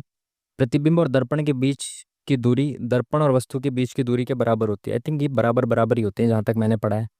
बाकी आपको पता है मेरी साइंस कैसी है, तो अगर गलत हो जाता है तो अपने आप को क्षमा कर लेना। ठीक है। अगस्त सितंबर के महीने में ओडिशा के लोगों द्वारा मनाया जाने वाला नोखाई जोहार किस प्रकार का त्योहार है। ओ माय गॉड, नोखा जोहार, ये पढ़ा तो है आपने कि उड़ीसा में मनाया जाता है, बट ये किस प्रकार का त्योहार है ये पूछ लिया आपसे, तो टफ बना दिया थोड़ा सा। फिर ज़्यादातर जो फेस्टिवल वगैरह होते हैं ना जनजातियों के, जो ये सब फेस्टिवल होते हैं मोस्टली ना ये कृषि से रिलेटेड होते हैं, जहाँ तक मुझे लगता है, जो भी मैंने पढ़े हैं, आइडिया है। तो अगर तुक्का मारेंगे तो इसके साथ जाएंगे, फर्स्ट ऑप्शन के साथ, ठीक है। गलत हो सकता है बट जाएंगे इसके साथ ही। साधारण ब्याज पर उधार दिया गया एक निश्चित मूलधन 2 वर्ष में इतने रुपए और 4 वर्ष में इतने रुपए हो जाता है, प्रतिवर्ष वार्षिक दर बतानी है, बताओ यार। साधारण ब्याज है, 2 वर्ष में 1200, 4 वर्ष में 1600 हो गया, तो 2 वर्ष में कितना ब्याज ऐड हो गया, 1200 में 1600 हो गया, यानी 400 रुपये ऐड हो गया 2 वर्ष में। तो 1 साल का ब्याज कितना होता होगा, 200 रुपये होता होगा। अब 2 वर्ष में 1200 रुपये हो गई राशि, यानी कि 2 साल का ब्याज इसमें इंक्लूडेड होगा। तो 1 साल का ब्याज 200 है, 2 साल का 400 है, तो अगर मैं इसमें से 400 ब्याज घटा दूं तो मेरे को मूलधन मिल जाएगा। तो 800 रुपये मेरा मूलधन है, और 1 साल में मेरे को ब्याज मिलता है 200 रुपये का, और इन 200 करेंगे तो आपके पास 2 एकम 2, 2 चौक 8, 4 दूनी 8, 4 पंजे 20, 25% इज दी करेक्ट आंसर, ठीक है। रेट निकालना था आपको, बस खत्म। क्वेश्चन मार्क की जगह पे क्या आएगा आपको बताना है। तो YZA, A B C+2 चल रहा है, CDE, EFG, तो E आएगा, ये ऑप्शन खत्म। लास्ट वाले ऑप्शन अलग अलग है ना, XYZ है, तो लास्ट में चेक करो, MNOPQ, तो MNOPQ+4Q, RSTU+4U, VWXY, तो Y आना चाहिए, तो +4 हो रहा, option number 20 the correct answer, ठीक है। आसान सा क्वेश्चन। निम्नलिखित में से कौन भारत का पहला paperless budget, important question, paperless budget जो था पहला सबसे पहले आया था 2021-22 वाला बजट, ये बहुत इंपॉर्टेंट रहा है, इसको आपको भूलना नहीं है, ठीक है।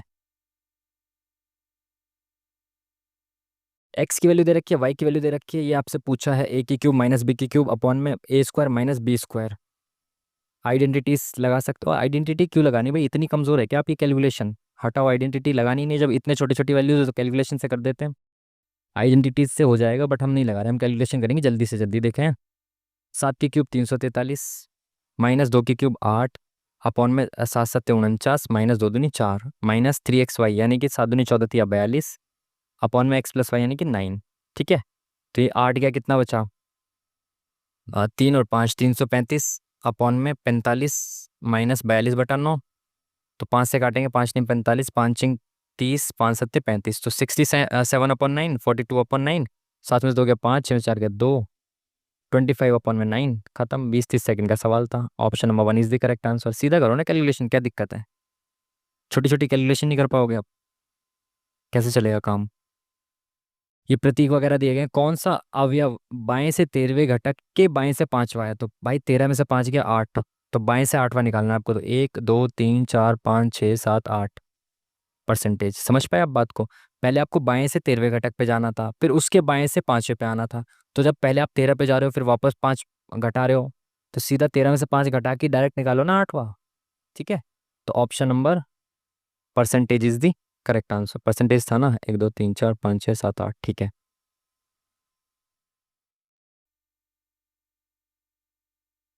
किस राज्य सरकार ने एकल महिलाओं को सशक्त बनाने के लिए मुख्यमंत्री एकल महिला स्वरोजगार योजना को मंजूरी दी है। महिलाओं के लिए हो सकता है पंजाब में आम आदमी पार्टी सरकार है तो वहां पे ऐसा कुछ चल रहा हो भाई, मुझे पता नहीं, करंट अफेयर का कुछ भी आइडिया नहीं है। वह जीव जिनमें केंद्रक झिल्ली की अनुपस्थिति होती है उन्हें कहा जाता है, जिनमें अनुपस्थिति होती है केंद्रक झिल्ली की, वो होते हैं आपके प्रो, ऐसे याद रखना है, ठीक है।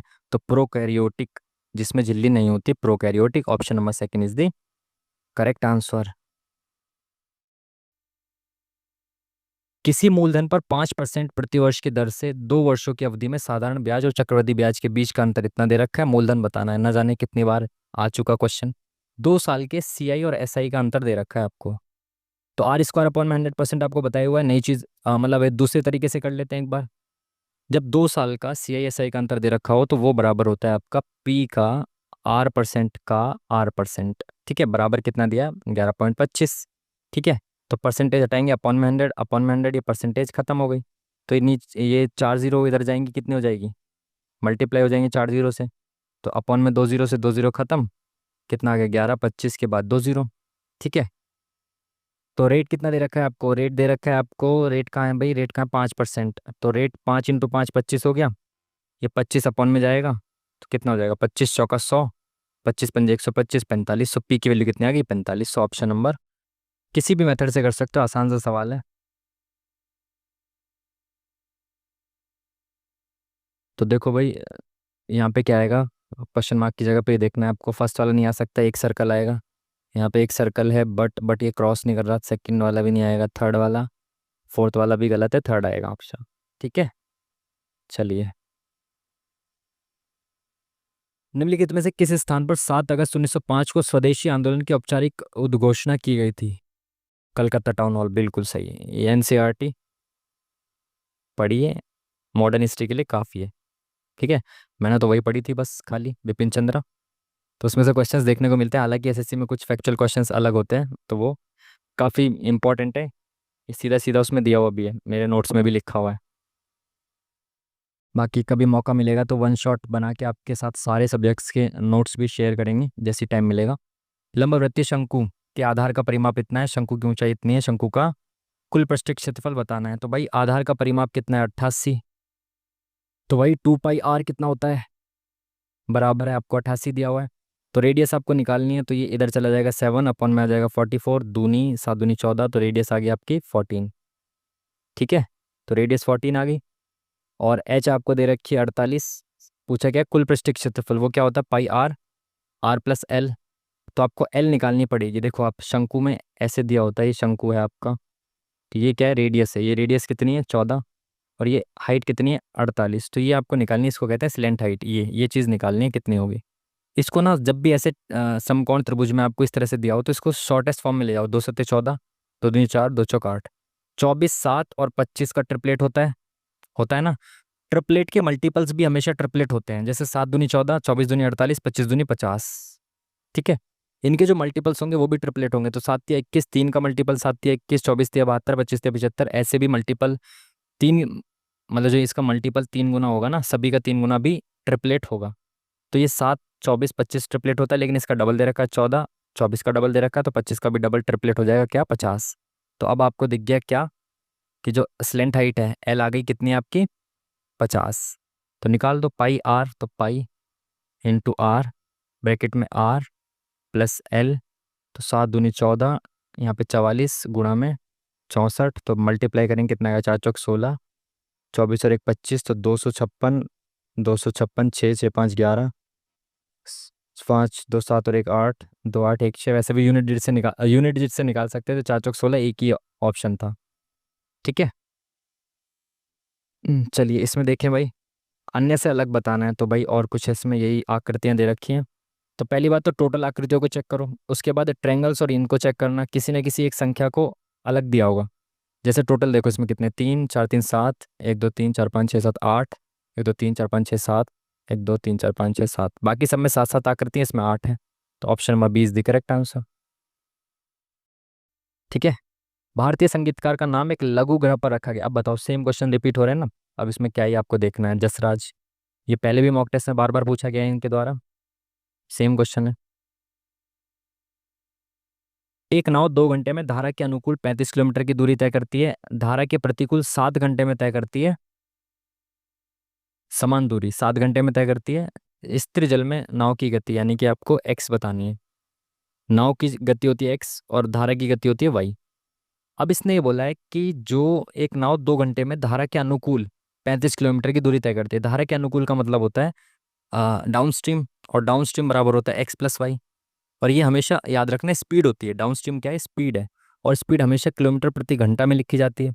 तो 2 घंटे में अगर वो 35 किलोमीटर चल रही है, x+y कितनी हो जाएगी, 1 घंटे में कितना चल जाएगी वो, 1 घंटे में आधा चलेगी, यानी कि 17.5।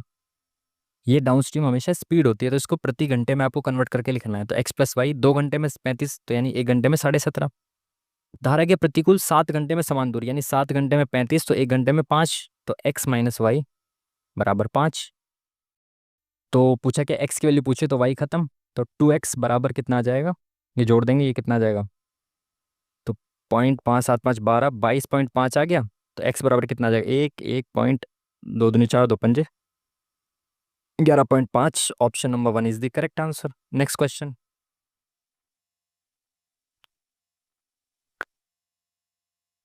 हाँ भाई, ऐसे क्वेश्चंस पूछे गए हैं आपके ग्रेजुएट लेवल में भी पूछे गए हैं। तो यहाँ पे x की जगह पे क्या आएगा, y की जगह पे क्या आएगा, एक सेम लॉजिक चेक करना है। ठीक है। और पहले तो इनका सम करके देख लो आप, 6 4 10 3 13। तो 13 तो है ही नहीं ऑप्शन में। कई बार इन का डिजिट का सम दे देता है, तो 13 नहीं है ऑप्शन में। और क्या हो सकता है, ये 343 के पास है। 343 7 का क्यूब होता है, तो 7 के क्यूब में +3 कर रखा है। तो अगर x अगर 7 होगा तो y 9 के क्यूब में +3 करूंगा, तो 729 +3 732, बिल्कुल सही। तो ऑप्शन नंबर 3। समझ पाए बात को, ये क्यूब के पास मैंने जैसे ही देखा मैंने तुरंत कैच किया इसको। ठीक है। तो इसने क्यूब करके +3 कर रखा है, तो option number C is the correct answer.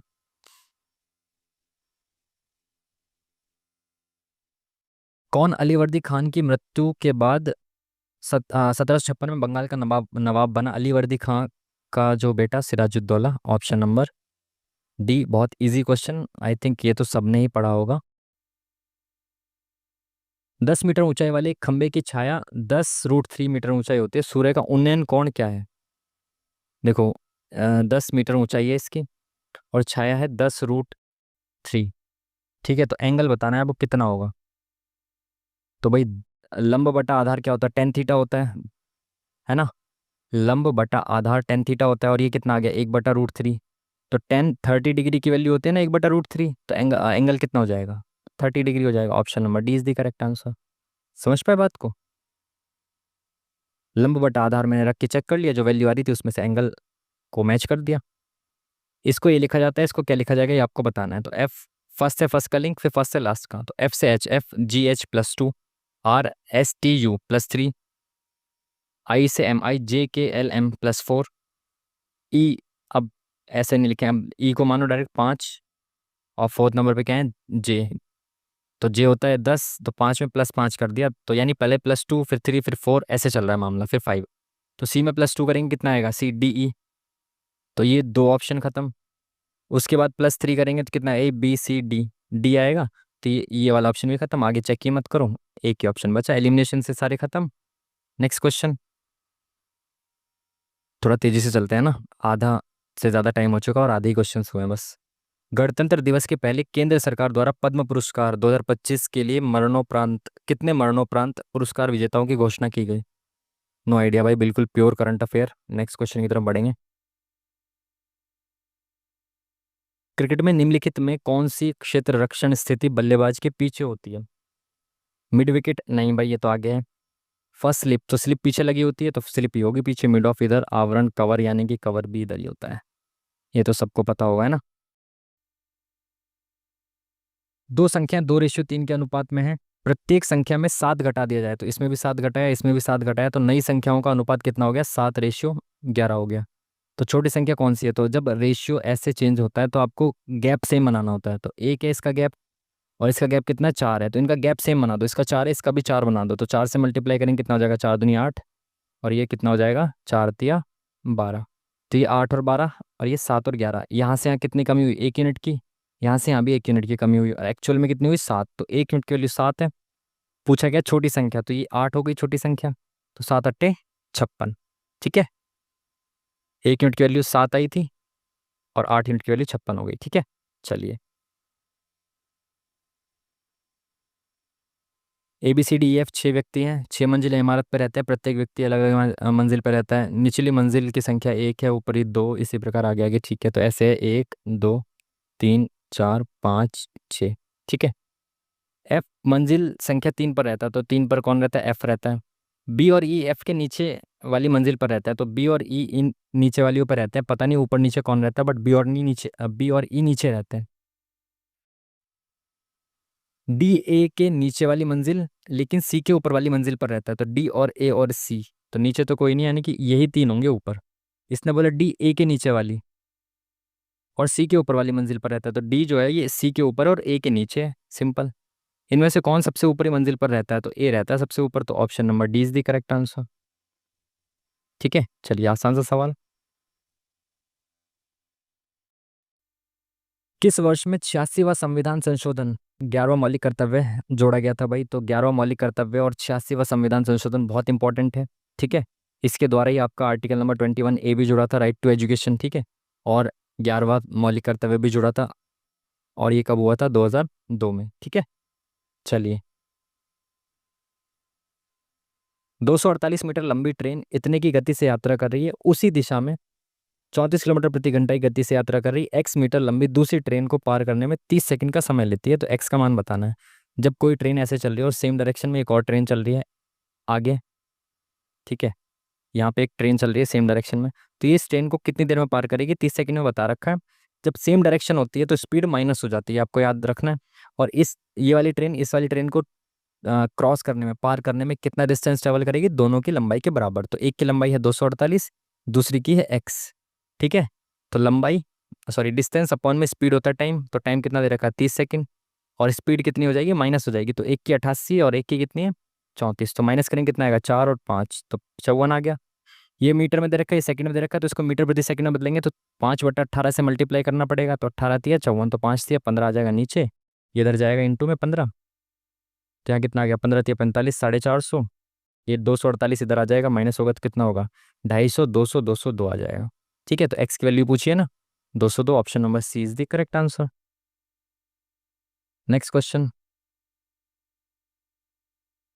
200 crore रुपए की लागत से एक फ्लाईओवर का निर्माण किया गया, फिर भी लोग इसका ज़्यादा उपयोग नहीं करते हैं, तो इसमें क्या धारणा हो सकती है, फ्लाईओवर का निर्माण अनावश्यक है। ऐसा तो नहीं कहना चाहिए, और भी कुछ कारण हो सकते हैं कि यूज़ नहीं कर रहे। फ्लाईओवर के निर्माण में समय, निधि और ऊर्जा का अनावश्यक उपयोग किया गया है, मेरे सबसे ऐसा नहीं होना चाहिए, गलत है, दोनों ही बात गलत है। अर्थव्यवस्था में ये सब चीज़ें होती रहनी चाहिए। वायु की आर्द्रता मापने के लिए निम्नलिखित में से किस उपकरण का प्रयोग किया जाता है? जल क्वथनांक मापी, आर्द्रता मापी।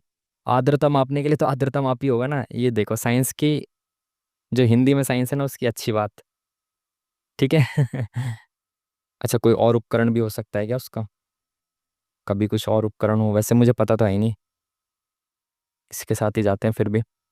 तुजू के जहांगीरी मूल रूप से किस भाषा में लिखी गई थी? काफी फेमस क्वेश्चन, बहुत बार आ चुका है, फारसी भाषा में लिखी गई थी।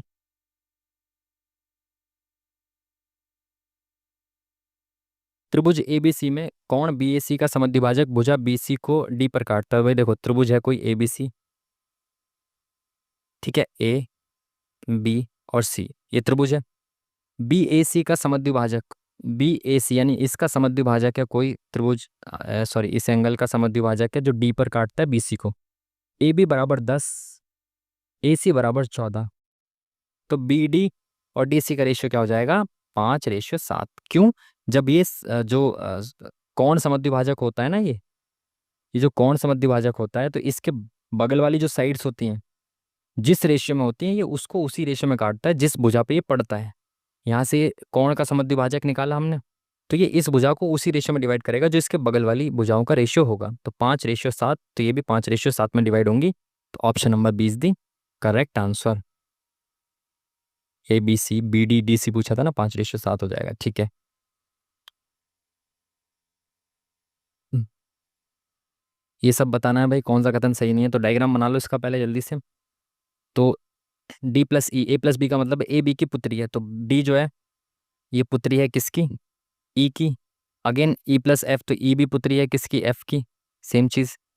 एफ माइनस जी का मतलब है ए बी का पति है, तो एफ माइनस जी, तो ये ए जो है ये पति है किसका? ये किसका पति है भाई? जी का पति है, तो ये पत्नी होगी, ठीक है। जी इंटू एच का मतलब ए बी की माता है, तो जी जो है ये माता है किसकी? एच की माता है, ठीक है। एच डिवाइडेड बाय आई, तो ए बी का भाई है, तो एच भाई है किसका? आई का। आई माइनस जे, तो ए बी का पति है, तो आई जो है ये पति है किसका? जे का, ठीक है। देखें क्या बोला इसने कि कौन सा कथन सही नहीं है, इसको दिमाग में रखना है। डी आई की बहन है, तो डी जो है वो आई की बहन कैसे हो सकती है भाई? आई की बहन तो ई है, बाकी को चेक करो। आई, ई आई की बहन है, बिल्कुल सही। ई एच की बहन है, एच की भी बहन है, ये ठीक है। ई जी की पुत्री है, जी की पुत्री है, बिल्कुल सही। तो पहला वाला गलत हो गया। Option number first is the correct answer. Next question. किस बेरोजगारी को कुछ हद तक अर्थव्यवस्था के लिए अच्छा माना जा चक्कर है? प्रतिरोधात्मक बेरोजगारी, मौसमी प्रतिरोधात्मक बेरोजगारी जो होती है ना, ये वाली बेरोजगारी, ये पहले भी मॉक टेस्ट में आया हुआ, और इकोनॉमिक्स अगर आपके पास थी तो आपने पढ़ा होगा। ये ऐसी बेरोजगारी होती है जो ऑलरेडी एम्प्लॉयड है बंदा, बट फिर भी वो एम्प्लॉयमेंट छोड़कर दूसरे बेहतर एम्प्लॉयमेंट की तलाश में जाता है ना। पहले वाली जॉब को छोड़ दिया, जैसे फॉर एग्जांपल आप में से कई लोग जैसे सिलेक्शन ले लोगे, उसके बाद आपको होम टाउन चाहिए, तो आपने मान लो वो जॉब छोड़ दी। क्यों छोड़ दी? कि अब आप अगले साल अटेम्प्ट लिखोगे और आपको होम टाउन चाहिए, तो आपको दूसरी बेहतर जॉब के लिए आपने पहली जॉब छोड़ी है। तो ऐसी इकॉनमी में अच्छी मानी जाती है बेरोजगारी। क्यों? क्योंकि इसमें ये पता चलता है कि लोग बेहतर की तलाश में हैं। हालांकि सभी लोग बेहतर की तलाश में होते हैं, पर फिर भी आंसर इसका यही है, ठीक है। चलिए, दो संख्याओं का महत्तम समापवर्तक यानी कि एचसीएफ और एलसीएम, ये और ये है। एक संख्या दूसरी संख्या का 3/2 गुना है, तो छोटी संख्या क्या है? देखो, एक संख्या दूसरी संख्या का 3/2 गुना है। अगर एक संख्या 2x है तो दूसरी संख्या 3x हो जाएगी ना, सिंपल। इसका 2/3 गुना है, सॉरी, एक संख्या दूसरी संख्या का 3/2 गुना है, यानी नीचे वाली अगर एक संख्या है तो दूसरी ऊपर वाली संख्या होगी। इसको मिटा दूं यहाँ से, समझ पाए आप बात को? अगर एक संख्या 2x है तो दूसरी संख्या 3x हो जाएगी, ठीक है। और आप सभी को पता है दोनों संख्याओं का मल्टीप्लिकेशन बराबर होता है एचसीएफ और एलसीएम के मल्टीप्लिकेशन के, ये आपको पता है। तो 2x × 3x बराबर हो जाएगा आपका 44 × 2 64, तो हो जाएगा 6x²। तो ये 6 हट के कहाँ पे आ जाएगा? यहाँ पे आ जाएगा नीचे। ये 6 से नहीं कट रहा, तो ये 6 × 4 = 24, 6 × 24, तो x² बराबर 44 × 44, तो x बराबर आ गया भाई 44, ठीक है। पूछा क्या है? छोटी संख्या, तो छोटी संख्या क्या है? 2x, यानी कि 44 दूनी 88। Option number A is the correct answer. अरे भाई लग जा। चलिए नेक्स्ट क्वेश्चन। ये सेम क्वेश्चंस बहुत ज़्यादा पूछे गए आरआरबी एनटीपीसी के सवाल। एग्ज़ाम में। मेरी खुद की शिफ्ट में 3 से 4 सवाल आए थे सेम ग्रेजुएशन लेवल वाली में, तो ये इसमें भी आएंगे, ठीक है। इसमें करना क्या होता है, देखो सीधी सी बात, ऑप्शन पुट करो। इससे आसान तरीका मेरे हिसाब से तो नहीं होना चाहिए इसका। सीधे ऑप्शन से चेक करो। जैसे मैंने पहला ऑप्शन पुट करा इसमें, तो यहाँ पे मैंने DHN रख दिया। तो मैं ये देख रहा हूँ कि यहाँ पे मैंने रखा, तो प्लस करो उसमें, प्लस माइनस करके देखो, फर्स्ट से फर्स्ट का लिंक और फर्स्ट से लास्ट का लिंक ऐसे चेक करना। तो D से H, DEFGH +4, HIJKL +4, NOPQR +4 हो रहा है सभी में। अब एक चीज़ ध्यान रखना कि ये जो है ना, ये यहाँ पे रखा गया है, तो ऐसे +4 हुआ है। तो ये जो ये वाला आएगा ना परसेंटेज वाला, ऐसे +4 आना चाहिए अब इसमें, ऐसे, ठीक है। क्योंकि ये लास्ट में रखा जा रहा है, ये पहले रखा जा रहा है, इसके कंपैरिजन में ये +4 है, तो यहाँ पे ऐसे +4 आना चाहिए। तो VWXYZ +4 बिल्कुल सही, ZABCD +4 बिल्कुल सही, FGHIJ तो लास्ट में J आना चाहिए।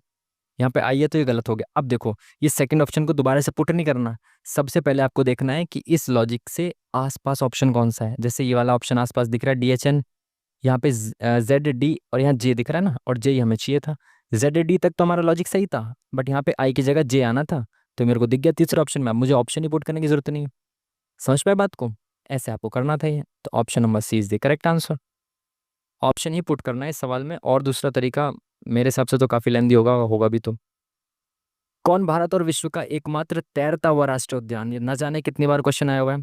केबुल नामजाऊ, मणिपुर, ठीक है, जो कि हमारे भारत देश का पता नहीं हिस्सा है या नहीं, सभी लोग उसको अभी फिलहाल भूल चुके हैं, जो भी वहाँ चल रहा है या जो भी चीज़ें हैं, खैर।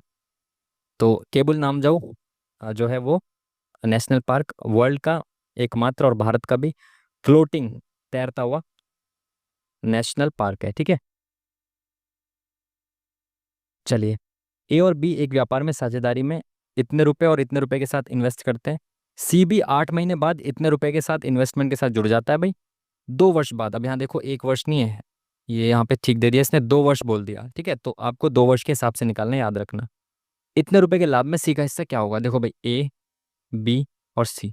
ए का इन्वेस्टमेंट 12,000, बी का 16,000 और सी का इन्वेस्टमेंट 15,000। तो 3-3 जीरो सब में कॉमन है, 3-3 जीरो सब में से हटा दो। तो अगर ए 12 रुपये इन्वेस्ट करता है, तो बी 16 रुपये इन्वेस्ट करता है, और सी कितने इन्वेस्ट करता है, 15 रुपये इन्वेस्ट करता है। बट ए और बी ने तो एंड तक रखा, कुछ दिक्कत नहीं हुई ए और बी के साथ। बट सी जो है वो 8 महीने बाद आया, तो सभी ने 24-24 महीने के लिए इन्वेस्टमेंट किया, इसने 24 महीने के लिए किया, इसने 24 महीने के लिए किया। बट सी जो था वो 8 महीने बाद आया, यानी कि इसने 2 साल में 8 महीने कम, यानी 24 महीनों में से 8 महीने कम, यानी 16 महीने के लिए केवल इन्वेस्टमेंट किया। समझ पाए, क्योंकि 8 महीने बाद आया था। तो ये इनका रेशियो आ गया इन्वेस्टमेंट का, ठीक है। और इन्वेस्टमेंट का रेशियो बराबर होता है प्रॉफिट के रेशियो के, तो निकाल दो इसको। पहले इसको छोटा करो, इंटू करोगे तो काफ़ी लेंदी हो जाएगा। तो 8 से काट दो, 8 तिया 24, ये 8 तिया 24, ये 8 दूनी 16, ठीक है। और कट रह गए, 3 से कट रहा है, 3 एकम 3, 3 एकम 3, 3 पंजे 15, ठीक है। तो क्या आ गया इनका रेशियो, ये 12, 16 एकम 16, 5 दूनी 10। तो ये फिर से 2 से भी कट रहा है, 2 6 12, 2 8 16, 2 पंजे 10, ठीक है। तो ये ए बी सी का इन्वेस्टमेंट का रेशियो आ गया, और यही इनके प्रॉफिट का रेशियो भी होगा, ठीक है। तो टोटल प्रॉफिट कितना हुआ इनको, 8 6 14 5 19, या 19 का 19 यूनिट की वैल्यू कितनी दे रखी है, टोटल प्रॉफिट दे रखा है 45, यहाँ पे लिख देता हूँ 45600। ये 19 की वैल्यू दे रखी है ना। निकालना क्या, सी का हिस्सा, सी के हिस्से की वैल्यू क्या, 5 यूनिट। तो इंटू 5 कर देंगे, क्या आएगा, 19 दूनी 38, 7 19 चौक 76, 2400, 24 पंजे 120, 120 के बाद 2 जीरो, ऑप्शन नंबर 20 दी हीरो। खत्म काम, नेक्स्ट क्वेश्चन। एक कूट भाषा में इसको ये लिखा जाता है, इसको ये लिखा जाता है, आर को क्या लिखा जाएगा ये बताना है आपको। तो आर चेक करो कहाँ पे, आर यहाँ पे है, आर यहाँ पे है क्या, नहीं। बाकी चेक करो, पी यहाँ पे है, पी यहाँ पे भी है, वाई यहाँ पे, या यहाँ पे भी है, ई यहाँ पे, ई यहाँ पे भी, यानी कि 3 सेम है, एक चीज़ अलग है यहाँ पे आर। तो इसका जो कोड होगा, कोई एक कोड अलग होगा जो आर का कोड होगा, जो इसमें नहीं होगा। देखो 5 यहाँ पे है, 5 यहाँ पे नहीं है, एक यहाँ पे है, एक यहाँ पे है, 0 यहाँ है, 8 भी यहाँ पे है। तो ये 5 है ना, ये आर का कोड हो जाएगा, ऑप्शन नंबर डी, ठीक है। इस तरह से चेक करना होता है, बस सिंपल। कौन सा अनुच्छेद संविधान में संसद की संशोधन करने की शक्ति और संशोधन की प्रक्रिया, तो संशोधन किसमें आता है, आर्टिकल नंबर 368, 368 के तहत संशोधन किया जाता है संविधान में, ठीक है। चलिए, 12 व्यक्तियों द्वारा प्राप्त अंक इस प्रकार है, माध्यिका ज्ञात करनी है। तो 12 व्यक्ति हैं, माध्यिका आपको पता है, इन सभी डेटा को पहले आपको असेंडिंग या डिसेंडिंग ऑर्डर में लगाना है, बढ़ते या घटते क्रम में लगाना है। उसके बाद इसके बीच वाली जो वैल्यू होगी वो होती है माध्यिका। 12 लोग हैं तो भाई 6 इधर हो गए, 6 इधर हो गए। तो यहाँ का 6th बंदा और यहाँ का 7th बंदा, इनके बीच की जो संख्या होगी वो होगी इसकी माध्यिका। तो अरेंज करो इसको जल्दी से असेंडिंग डिसेंडिंग ऑर्डर में। सबसे पहले देखो 6 आएगा, 6 सबसे छोटा है। उसके बाद 7 है क्या इसमें? नहीं। 8 है क्या? ये रहा 8। और कहीं 8 तो नहीं है, नहीं। 9 हैगा? 9 ये रहा। और कहीं 9 तो नहीं है, ये रहा एक 9 ये रहा। तो 9 एक और बार है। उसके बाद 10 है क्या? 10 ये रहा। और कहीं है क्या 10? नहीं। 11 है का? 11 हैगा। ठीक है, और कहीं 11 नहीं। 12 है, 12 एक जगह है बस। और कहीं है 12? नहीं। 13 है क्या? नहीं। 14, 15, 15 है। बस मुझे 6th और 7th चाहिए था ना, तो 1 2 3 4 5 6 7, 6th और 7th ये है। इनके बीच में क्या आएगा? 11 और 12 के बीच में आएगा 11.5, तो ये माध्यिका हो जाएगी। Option number 1 is the correct answer. ठीक है, चलिए नेक्स्ट क्वेश्चन। दर्पण प्रकाश का परावर्तन, दर्पण से परावर्तन होता है, तो प्रिज्म से क्या होता है? पता नहीं भाई। प्रकीर्णन होता होगा, मुझे पता नहीं है इसके बारे में। Let's see. 1722 में अवध के स्वायत्त राज्य के संस्थापक, अवध राज्य के संस्थापक न जाने कितनी बार मॉक में आया हुआ। बाकी आपने जब भी पढ़ा होगा अवध की जो पढ़ने की शुरुआत होती है वो इसके संस्थापक के साथ ही होती है ना। मेरे नोट्स में भी लिखा हुआ है। अगेन आपके साथ शेयर करूंगा जल्दी ही, वन शॉट बना के, कभी समय मिलेगा जैसे ही। सादत अली खान ने अवध की जो है वो स्थापना की थी। और अवध तो बहुत इंपॉर्टेंट है, जहाँ पे अवध टॉपिक शुरू होता है ना उसके ऊपर ही लिखा हुआ है अवध की स्थापना, ऐसे करके, मतलब मेरे नोट्स में। अब आपको मैं क्यों बता रहा हूँ ये। दो पाइप क्रमशः इतने और इतने घंटे में एक टंकी को भर सकते हैं, तो भाई एक पाइप 12 घंटे में भर सकता है और दूसरा पाइप 15 घंटे में भर सकता है। इन दोनों पाइप, यदि दोनों पाइप 4 घंटे के लिए खोले जाते हैं फिर पहले पाइप को बंद कर दिया जाता है, तो शेष टंकी को भरने के लिए दूसरे पाइप द्वारा लिया गया समय। तो भाई इनकी एफिशिएंसी निकाल लो। 15 चौका 60, 4 5 एफिशिएंसी आ गई इनकी। टोटल काम 60 है। एक एक घंटे में ए 5 करता है, बी 4 करता है, तो दोनों मिलकर 9 काम करते हैं। दोनों पाइप 4 घंटे के लिए एक साथ खोले गए थे, तो 4 घंटे में इन्होंने 36 काम कर दिया था। 60 में से 36 काम हो गया तो 24 काम बचा। अब बोल रहे हैं शेष टंकी, यानी कि 24 काम को दूसरा पाइप, यानी कि जो एक घंटे में 4 काम करता है, ये 24 काम 6 घंटे में कर देगा, तो 6 घंटे में इसको ये भर देगा। Option number C is the correct answer. Next question. चलिए, सभी चिप्स लेज हैं, तो सारी चिप्स क्या हैं? लेज हैं। कुछ लेज स्नैक्स हैं, तो कुछ लेज जो है ये स्नैक्स हैं। कंक्लूजन, सभी लेज चिप्स हैं, तो सारे लेज जो चिप्स नहीं है सारे चिप्स लेज हैं, तो ये गलत हो गया। सभी चिप्स स्नैक्स हैं, तो सारे चिप्स स्नैक्स हैं क्या? बिल्कुल गलत है, दोनों गलत हो गए, तो option number C is the correct answer. कोई भी अनुसरण नहीं करता है। स्वास्थ्य मंत्रालय के तहत अमृत पहल किससे संबंधित है? एक करंट अफेयर का क्वेश्चन, कोई आइडिया नहीं है, इसको स्किप ही करूंगा डायरेक्ट। ठीक है, स्किप कर दिया ना। हाँ, 75। अब इसको सॉल्व करना है, करो सॉल्व। तो भाई सबसे पहले ब्रैकेट को सॉल्व करते हैं। ब्रैकेट में भी सबसे अंदर वाला ब्रैकेट पहले सॉल्व करेंगे, ठीक है। तो 1/2 है तो इसको 2/4 कर दो। बेस सेम बना दिया मैंने, तो 3 में से 2 गया 1, तो 1/4 आ गया ये। तो 1/6 में डिवाइड करना है 1/4 का, तो डिवाइड को इंटू कर दो और ऊपर इसको उल्टा कर दो, है ना। डिवाइड का उल्टा हो जाता है इंटू, और फ्रैक्शन भी उल्टे हो जाते हैं। 4/1 हो गई, तो 2 दूनी 4, 2 तिया 6। यहाँ पे बचा 1/2 प्लस 1/4 प्लस 2/3, ठीक है। अगेन 2 दूनी 4, 2 एकम 2, 2 से मल्टीप्लाई किया तो कितना होगा? 2 और 1 3/4 प्लस 2/3, तो 9 और 8 17/4 या 12। 2 में से 17/12 को माइनस करना है, ऐसे मैंने मल्टीप्लाई कर दिया क्रॉस। तो ये नीचे 12 बना देता हूँ इसके, तो 2 नीचे 1 होता है, तो 1 से 12 की मल्टीप्लाई, 2 से 12 की 12 दूनी 24, तो 24 में 17 गया, कितना बचा? 4 3 7, 7/12। Option number 1 is the correct answer हमारा। Next question. क्वेश्चन मार्क की जगह पे क्या है आपको बताना है। तो यहाँ पे +2, ये तो बहुत ज़्यादा बढ़ रहा है, इट मीन्स कि यहाँ पे लॉजिक लगेगा भाई इनटू का। 99% केसेस में जब इतना ज़्यादा इंक्रीज होता है तो इंटू का लॉजिक लगता है। अब यहाँ पे तो ×1 ही हो सकता है, ×1 + 2 हो सकता है बस। यहाँ पे क्या है ये? 17 चौका 68, तो लगभग 4 का मल्टीप्लीकेशन, 4 6 24, 4 7 28, 2 30, 4 4 3 7, 704 में +2 हो रहा है, यानी कि ×1 + 2, अब ×2 + 2 होगा, फिर ×3 + 2 हो गया, फिर ×4 + 2 हुआ, फिर ×5 + 2 होगा। बिल्कुल सही। तो ×2 + 2 कितना हो जाएगा? 56 और 2 58। ठीक है, समझ में आया आपको लॉजिक? इस तरह से ये आपकी प्रैक्टिस से आएगा, जितनी ज़्यादा प्रैक्टिस करोगे उतना जल्दी इन चीज़ों को कैच कर पाओगे। ठीक है, बजट 2025-26 के अनुसार किराए पर टीडीएस कटौती की संशोधित वार्षिक सीमा क्या है? बिल्कुल प्योर करंट अफेयर का क्वेश्चन, बिल्कुल नहीं छेड़ रहा मैं इसको। आगे बढ़ते हैं। 2011 की जनगणना के अनुसार भारत की कुल जनसंख्या में अनुसूचित जनजाति एसटी का प्रतिशत कितना है? तो एसटी का प्रतिशत भाई कितना है आपका? 7.5 के आसपास, 8.5 है ना। रिजर्वेशन आपको पता है 7.5% का मिलता है लगभग पॉपुलेशन के आसपास, ठीक है। तो 8.5 के आसपास इसकी पॉपुलेशन होनी चाहिए। 12, 18 और 6 का चौथा अनुपात के और 6 के तृतीय अनुपात के समान है। देखो पहले चौथा अनुपात निकालना है, जो इसका चौथा अनुपात आएगा वो के और 6 के तृतीय अनुपात के समान होगा। तो आपको पता है फोर्थ प्रोपोर्शनल क्या होता है, जब फोर्थ प्रोपोर्शनल पूछा जाए तो 1, 2, 3 तो दे रखे हैं आपको, 12:18, 6 रेशियो, ये फोर्थ प्रोपोर्शनल है, इसको एक्स मान लो।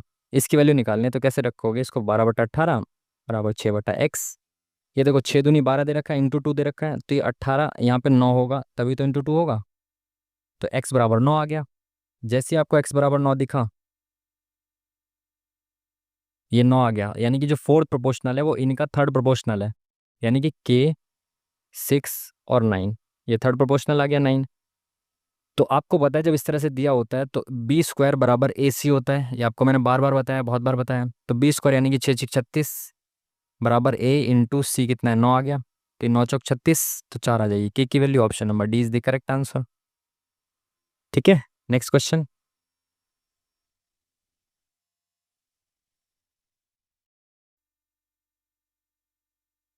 5 डिब्बे हैं, ऊर्ध्वाधर व्यवस्था में है ऐसे, ठीक है। डिब्बे सी के नीचे केवल एक डिब्बा रखा गया, तो डी जो सी डिब्बा है इसके नीचे केवल एक है, बाकी सब ऊपर है, ठीक है। डिब्बे डी और सी के बीच में दो डिब्बे रखे गए हैं, तो सी और डी के बीच में दो डिब्बे हैं, तो भाई एक और दो, 1, 2, 3, 4, 5, 5 डिब्बे हैं टोटल, तो 5 डिब्बे हो गए, बिल्कुल सही। डिब्बा ई ऊपर से दूसरे स्थान पर है, तो ऊपर से दूसरे स्थान पर ई यहाँ पे आ गया। डिब्बा ए डिब्बे ए के ऊपर केवल दो डिब्बे रखे हैं, तो ए यहाँ पे आ जाएगा, इसके ऊपर केवल दो डिब्बे आ गए।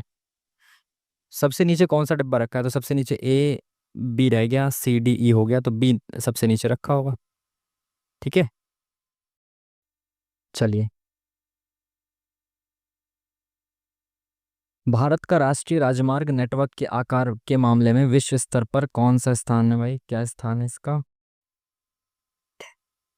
राजमार्ग, आई थिंक ये ज्योग्राफी की जो एनसीईआरटी आप पढ़ते हो उसमें रेल का तो दे रखा है कि भारत मतलब जो रेल का जो जाल है परिवहन का वो दे रखा है। आई थिंक राष्ट्रीय राजमार्ग का दे रखा है क्या? नहीं दे रखा ना। थर्ड के साथ जाते हैं ना।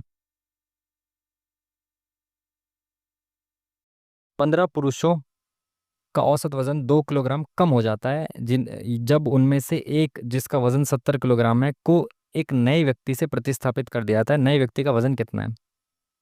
बहुत आसान सवाल भाई। एक व्यक्ति गया 70 वाला, ठीक है, ये 70 वाला गया, तो उसके बदले एक व्यक्ति ऐसा आया जो इतना कम लेके आया कि सभी में से दो दो माइनस करना पड़ा। तो 15 व्यक्ति थे, सभी में से दो दो माइनस करना पड़ा, तो टोटल 30 माइनस करना पड़ा होगा। 70 वाला गया और इससे 30 कम यानी कि 40 वाला आया, तो option number D is the correct answer. समझ पाए बात को? 70 वाला जब गया तो दूसरा व्यक्ति जब आया उसके बदले, तो सभी को दो दो दो दो निकाल के इसको देना पड़ा, तब एवरेज बराबर हो पाया। एवरेज दो कम हो गया यानी कि सभी ने दो दो दो दो दो दो खो दिया। तो 15 व्यक्ति थे, 15 ने दो दो खोआ यानी कि 30 खो दिया। तो 70 वाला गया और उससे 30 कम वाला आया, जब जाके ये बैलेंस हुआ। तो option number D is the correct answer.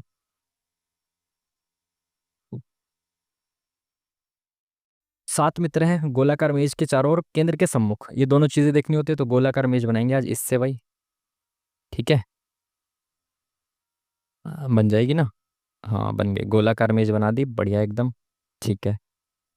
कितने व्यक्ति बैठे हैं? तो 7, तो 1, 2, 3, 4, 5, 6, 7, 7 व्यक्ति हो गए। इसको मिटा के, हाँ अब ठीक है ठीक है। एफ और आई क्रमशः जी के निकटतम बाएं और दाएं बैठे हैं, तो जी के निकटतम बाएं और दाएं, एफ और आई। एफ जो है वो बाएं और आई जो है वो दाएं बैठा है, ठीक है। क्रमशः दिया हुआ है रेस्पेक्टिवली, जी के बाएं और दाएं, ठीक है, ठीक है। एच जी के बाएं से तीसरे स्थान पर है, तो बाएं से तीसरे 1, 2, 3 कौन है यहाँ पे? एच, ठीक है। ई और आई जे के पड़ोसी हैं, तो ई और आई जे के पड़ोसी हैं, तो ई और आई, तो ई यहाँ पे होगा, आई यहाँ पे है, तो जे के पड़ोसी हो गए। ठीक है। एच के निकटतम दाएं, यानी कि यहाँ पे कौन बैठा है ये बताना है आपको। तो देखो सब लोग बैठ चुके हैं, जो नहीं बैठा वो यहाँ पे होगा, तो के बैठा है क्या, नहीं, तो के होगा। ई एच एफ सब बैठ चुके हैं, और इसकी मैंने आपको शॉर्ट ट्रिक भी बताई थी कई बार, जब आपके पास 10-5 सेकेंड है केवल और आपको लगता है कि आपको अटेम्प्ट ही करना है, तो हमेशा उस ऑप्शन के साथ जाओ जिसका जिक्र ना हो। मोस्टली वही होता है जो नहीं बिठाया ना कहीं पे, उसके बारे में पूछता है। हमेशा ऐसा नहीं होगा, बता रहा हूँ आपको, एक 70% केसेस में ऐसा आंसर होता है। तो अगर कभी बहुत ज़्यादा जल्दी में हो और आंसर टिक करना है तो आप ऐसे कर सकते हो। भारत की अंतरिक्ष अर्थव्यवस्था जो वर्तमान में $8 बिलियन है, अगले 10 वर्षों में कितने बिलियन बिलियन डॉलर का अनुमान है? भाई ये करंट अफेयर का प्योर क्वेश्चन है, बिल्कुल टच नहीं करेंगे इसको। ठीक है। चांग जनजाति द्वारा किया जाने वाला चांग सांग नृत्य किस राज्य का स्थानीय नृत्य है? चांग आई थिंक नॉर्थ ईस्ट का, ये मणिपुर या नागालैंड में से एक का है शायद। चांग, चांग करके आया तो था। मणिपुर के साथ जाते हैं। Next question. यदि आंकड़े ये दे रखे हैं का माध्य इतना है तो बहुलक बताना है। तो माध्य आपको दिया हुआ है, यानी कि इनका एवरेज दिया हुआ है आपको, तो एक्स की वैल्यू निकालनी है, तो भाई माध्य निकाल दो भाई, सभी को प्लस कर दो। तो सबके बीच में प्लस प्लस का साइन लगा दो, ये प्लस है सबको, तो नंबर्स को प्लस कर लो। देखो 5 और ये -4 है ना, सबके बीच में प्लस है, तो 5 + -4 कितना हो जाएगा, 1 हो जाएगा प्लस का।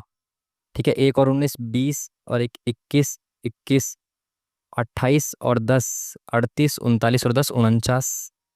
ठीक है ना। और 1 20 21 21 22 10 32 39 ठीक है। अब x और x को प्लस करो, x 4x 6x और एक 7x प्लस 7x अपॉन में कितना हो जाएगा, एवरेज निकाल रहे हैं ना, माध्य निकाल रहे हैं, कितनी संख्या, 1 2 3 4 5 6 7, 7 संख्या है, तो 7 से भाग करेंगे कितना आएगा, 21। अब देखो यहाँ पे 49 और 7x है, तो 7 से काट दो इसको, या तो कॉमन ले लो, 7 बाहर आ जाएगा, तो यहाँ 7 + x बचेगा, अपॉन में 7, तो 7 से कट गया, बराबर 21 है। तो 7 इधर जाएगा, माइनस हो जाएगा, तो x की वैल्यू कितनी आ जाएगी, 14।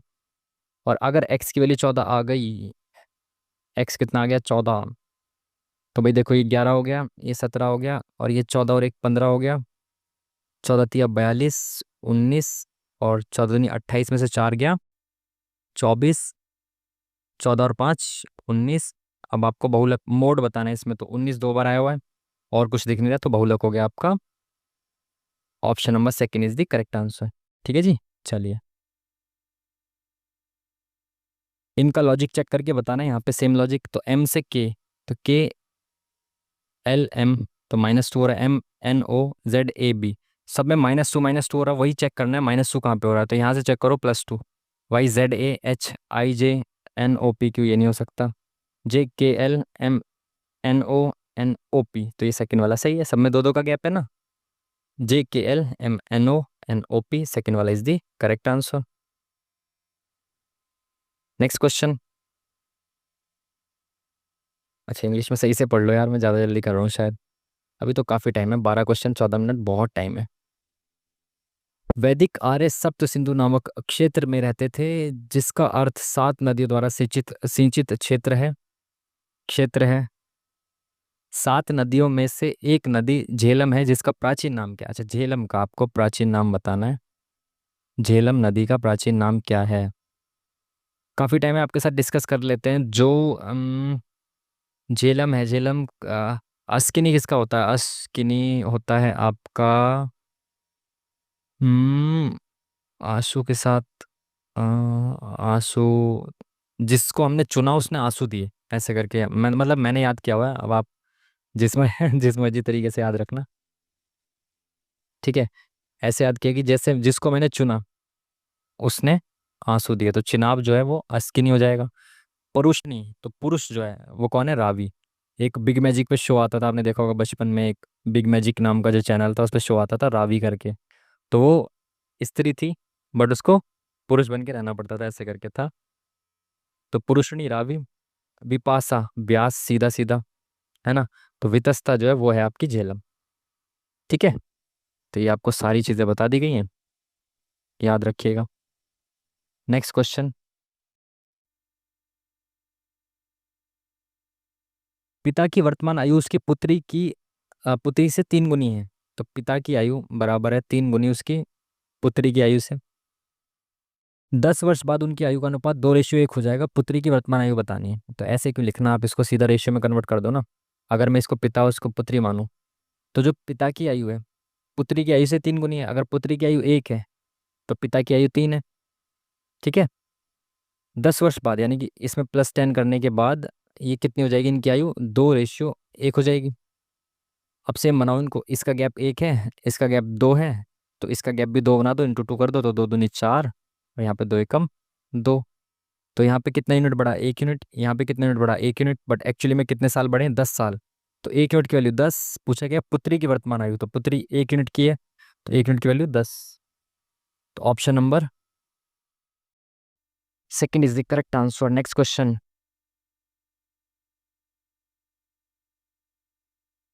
कितने भूरे गुलाबी हैं, कितने भूरे गुलाबी हैं।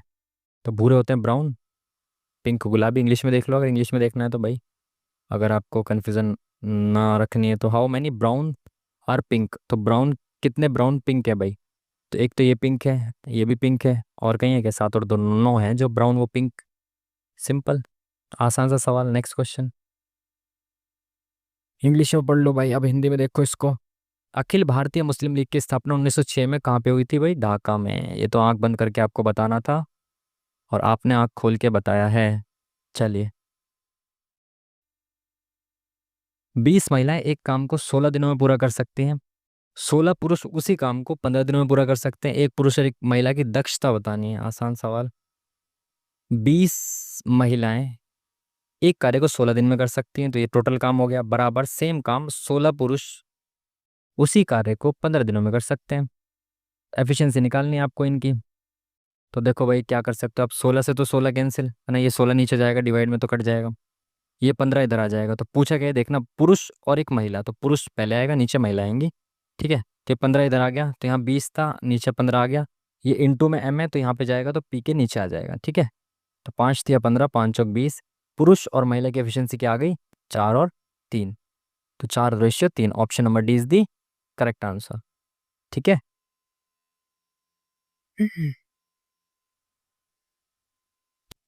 क्वेश्चन मार्क की जगह पे क्या आएगा आपको बताना है। 5 के बाद इतनी बड़ी संख्या,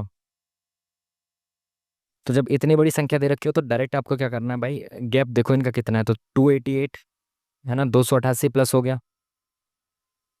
इसमें कितना हो गया, 300, 400, 137, और 137 और 7, 40, 144 प्लस हो गया, है ना। 13 में 7 गया, सॉरी 7 में से 3 गया 4, 4, 13, 9, 4, 13, 144 प्लस हो गया। ठीक है। यहाँ पे 9 में से 7 गया 2, और 10 में से 3 गया 7, और 4 में से 4 गया 0। तो यहाँ पे एक सीरीज आपको दिखाई देगी। ये आधा आधा करता जा रहा है। पहले +288, फिर 144 यानी इसका आधा, फिर इसका आधा। अब आगे क्या होगा, इसका भी आधा प्लस होगा, यानी कि 72 का आधा 36। तो इसमें 36 प्लस करोगे तो कितना आएगा, इसको 1 दे दो 510, में 35 प्लस कर दोगे 545। Option number D is the correct answer. देख रहे हो आप, इस तरह से सिंपल करना है आपको बस। कौन सा पादप ऊतक मिट्टी से तनों और पत्तियों तक पानी और पौधों के परिवहन के लिए जिम्मेदार है। तो देखो मिट्टी से पानी, सॉरी, मिट्टी से तनों तक और पत्तियों तक ले जाने का काम जो होता है वो जा, जैसे कहते हैं ना, मिट्टी में पानी डाला तो जा ऊपर। ठीक है। तो जा मतलब जाइलम। और जो फ्लो होता है फिर पत्तियों से बाकी हिस्सों तक जो जाता है ना, इसको कहते हैं फ्लो। तो पत्तियों से बाकी हिस्सों तक फ्लोएम। ऐसे मैंने याद करने की कोशिश की है, बाकी आप याद कर सकते हो जैसे मर्जी। ठीक है। चलो भाई, नेक्स्ट क्वेश्चन। एक पुस्तकालय में रविवार को औसतन इतने और अन्य दिनों में इतने आगंतुक आते हैं। शनिवार से शुरू करते हुए 30 दिनों के एक माह में प्रतिदिन आगंतुकों की संख्या का औसत ज्ञात करना। ये यूपीएससी के सी सेट में भी आया हुआ है एक बार ऐसा सेम सवाल आया हुआ है ऐसा ही, मतलब डिजिट अलग हो सकते हैं, बट ये पुस्तकालय वाला आया हुआ है ऐसे करके। ये बोल रहा है रविवार को तो इतने आते हैं, बाकी सब दिनों में इतने आते हैं लाइब्रेरी में लोग। अगर कोई महीना शनिवार से शुरू हुआ और 30 दिनों का वो महीना है, तो मैं कहूँ 1 तारीख को शनिवार है, ठीक है। तो देखिए कितना, अब देखो 2 तारीख को यहाँ पे रविवार आ जाएगा, संडे आ जाएगा। अब अगला संडे कब आएगा ये देखो, 7 जोड़ेंगे कितना आ जाएगा, 2 और 7 9, 7 7 प्लस कर दो, 9 7 16, 16 में 7 जोड़ा 23, 23 में 7 जोड़ा 30, ठीक है। तो इतने संडे इसमें आएंगे महीने में, 1 2 3 4 5, 5 संडे आ जाएंगे इसमें। इसको मिटा देते हैं, हमने देख लिया कितने संडे आएंगे, 5 टोटल इसमें क्या आएंगे, संडेज आएंगे, है ना। अब इसने बोला बस संडे को 330 आते हैं, बाकी दिनों 240 आते हैं, तो मैं ये मान लेता हूँ कि सभी दिन में 240 तो आ ही रहे हैं। संडे को कितने एक्स्ट्रा आ रहे हैं, 90 एक्स्ट्रा आ रहे हैं, है ना, 60 30 90। सब दिन मैं कह रहा हूँ 240 तो आ ही रहे हैं, बट संडे को 90 एक्स्ट्रा आ रहे हैं, तो मैं कहूँ कि 240 अगर एक दिन में आ रहे हैं तो टोटल 30 दिन हमारे पास है, तो 24 या 72, 7200 तो आएंगे ही आएंगे। बट संडे को एक दिन 90 एक्स्ट्रा आएंगे, और 5 संडे हैं तो 9 9 पंजे 45, 450 और एक्स्ट्रा आएंगे, तो 72 और 4 76, 150। टोटल इतने लोग आएंगे कितने दिनों में, 30 दिनों में। तो एवरेज निकालना, आप 30 से भाग कर देंगे, 3 दूनी 6, 3 पंजे 15, 3 पंजे 15, 255 एवरेज होगा। Option number 20 the correct answer. बहुत आसान सा सवाल। नेक्स्ट क्वेश्चन, 7 व्यक्ति हैं, उत्तर दिशा की तरफ एक सीधी पंक्ति में बैठे हुए, ठीक है। ए डी के बाएं से तीसरे स्थान पर है, उत्तर दिशा की तरफ मुंह है, और 7 लोग हैं। ए डी से, तो डी अगर यहाँ पे है, डी के बाएं से तीसरे स्थान पर, तो 1 2 तीसरे स्थान पर ए है, ठीक है। डी दाएं छोर पर बैठा है, तो डी यहाँ बैठा है दाएं छोर पर, तो इसके आगे कोई नहीं होगा, बाकी सब इधर होंगे, यहाँ पे कोई नहीं होगा क्योंकि छोर है। तो 1 2 3 4 5 6 7, ठीक है, टोटल 7 लोग हैं। बी और बी एफ का निकटतम पड़ोसी है, तो बी एफ का निकटतम पड़ोसी पता नहीं, अच्छा ये और दे रखा, ए और एफ के बीच में केवल 2 व्यक्ति हैं, तो ए यहाँ पे, एफ यहाँ हो नहीं सकता, तो एफ यहाँ पे होगा, और इसके बीच में 2 व्यक्ति हैं, ठीक है। बी एफ का निकटतम पड़ोसी है, तो एफ का निकटतम पड़ोसी बी है। सी और डी के बीच केवल एक व्यक्ति बैठा है, तो सी और डी, तो सी यहाँ पे आ जाएगा, डी के बीच में एक व्यक्ति बैठा है। जी ए का निकटतम पड़ोसी नहीं है, तो ए के पास जी नहीं है, तो जी यहाँ पे आ गया। पूछा क्या है, बाएं छोर पर कौन बैठा है, अरे ये तो बहुत पहले पता लग गया, एफ बैठा है बाएं छोर पे। नेक्स्ट क्वेश्चन,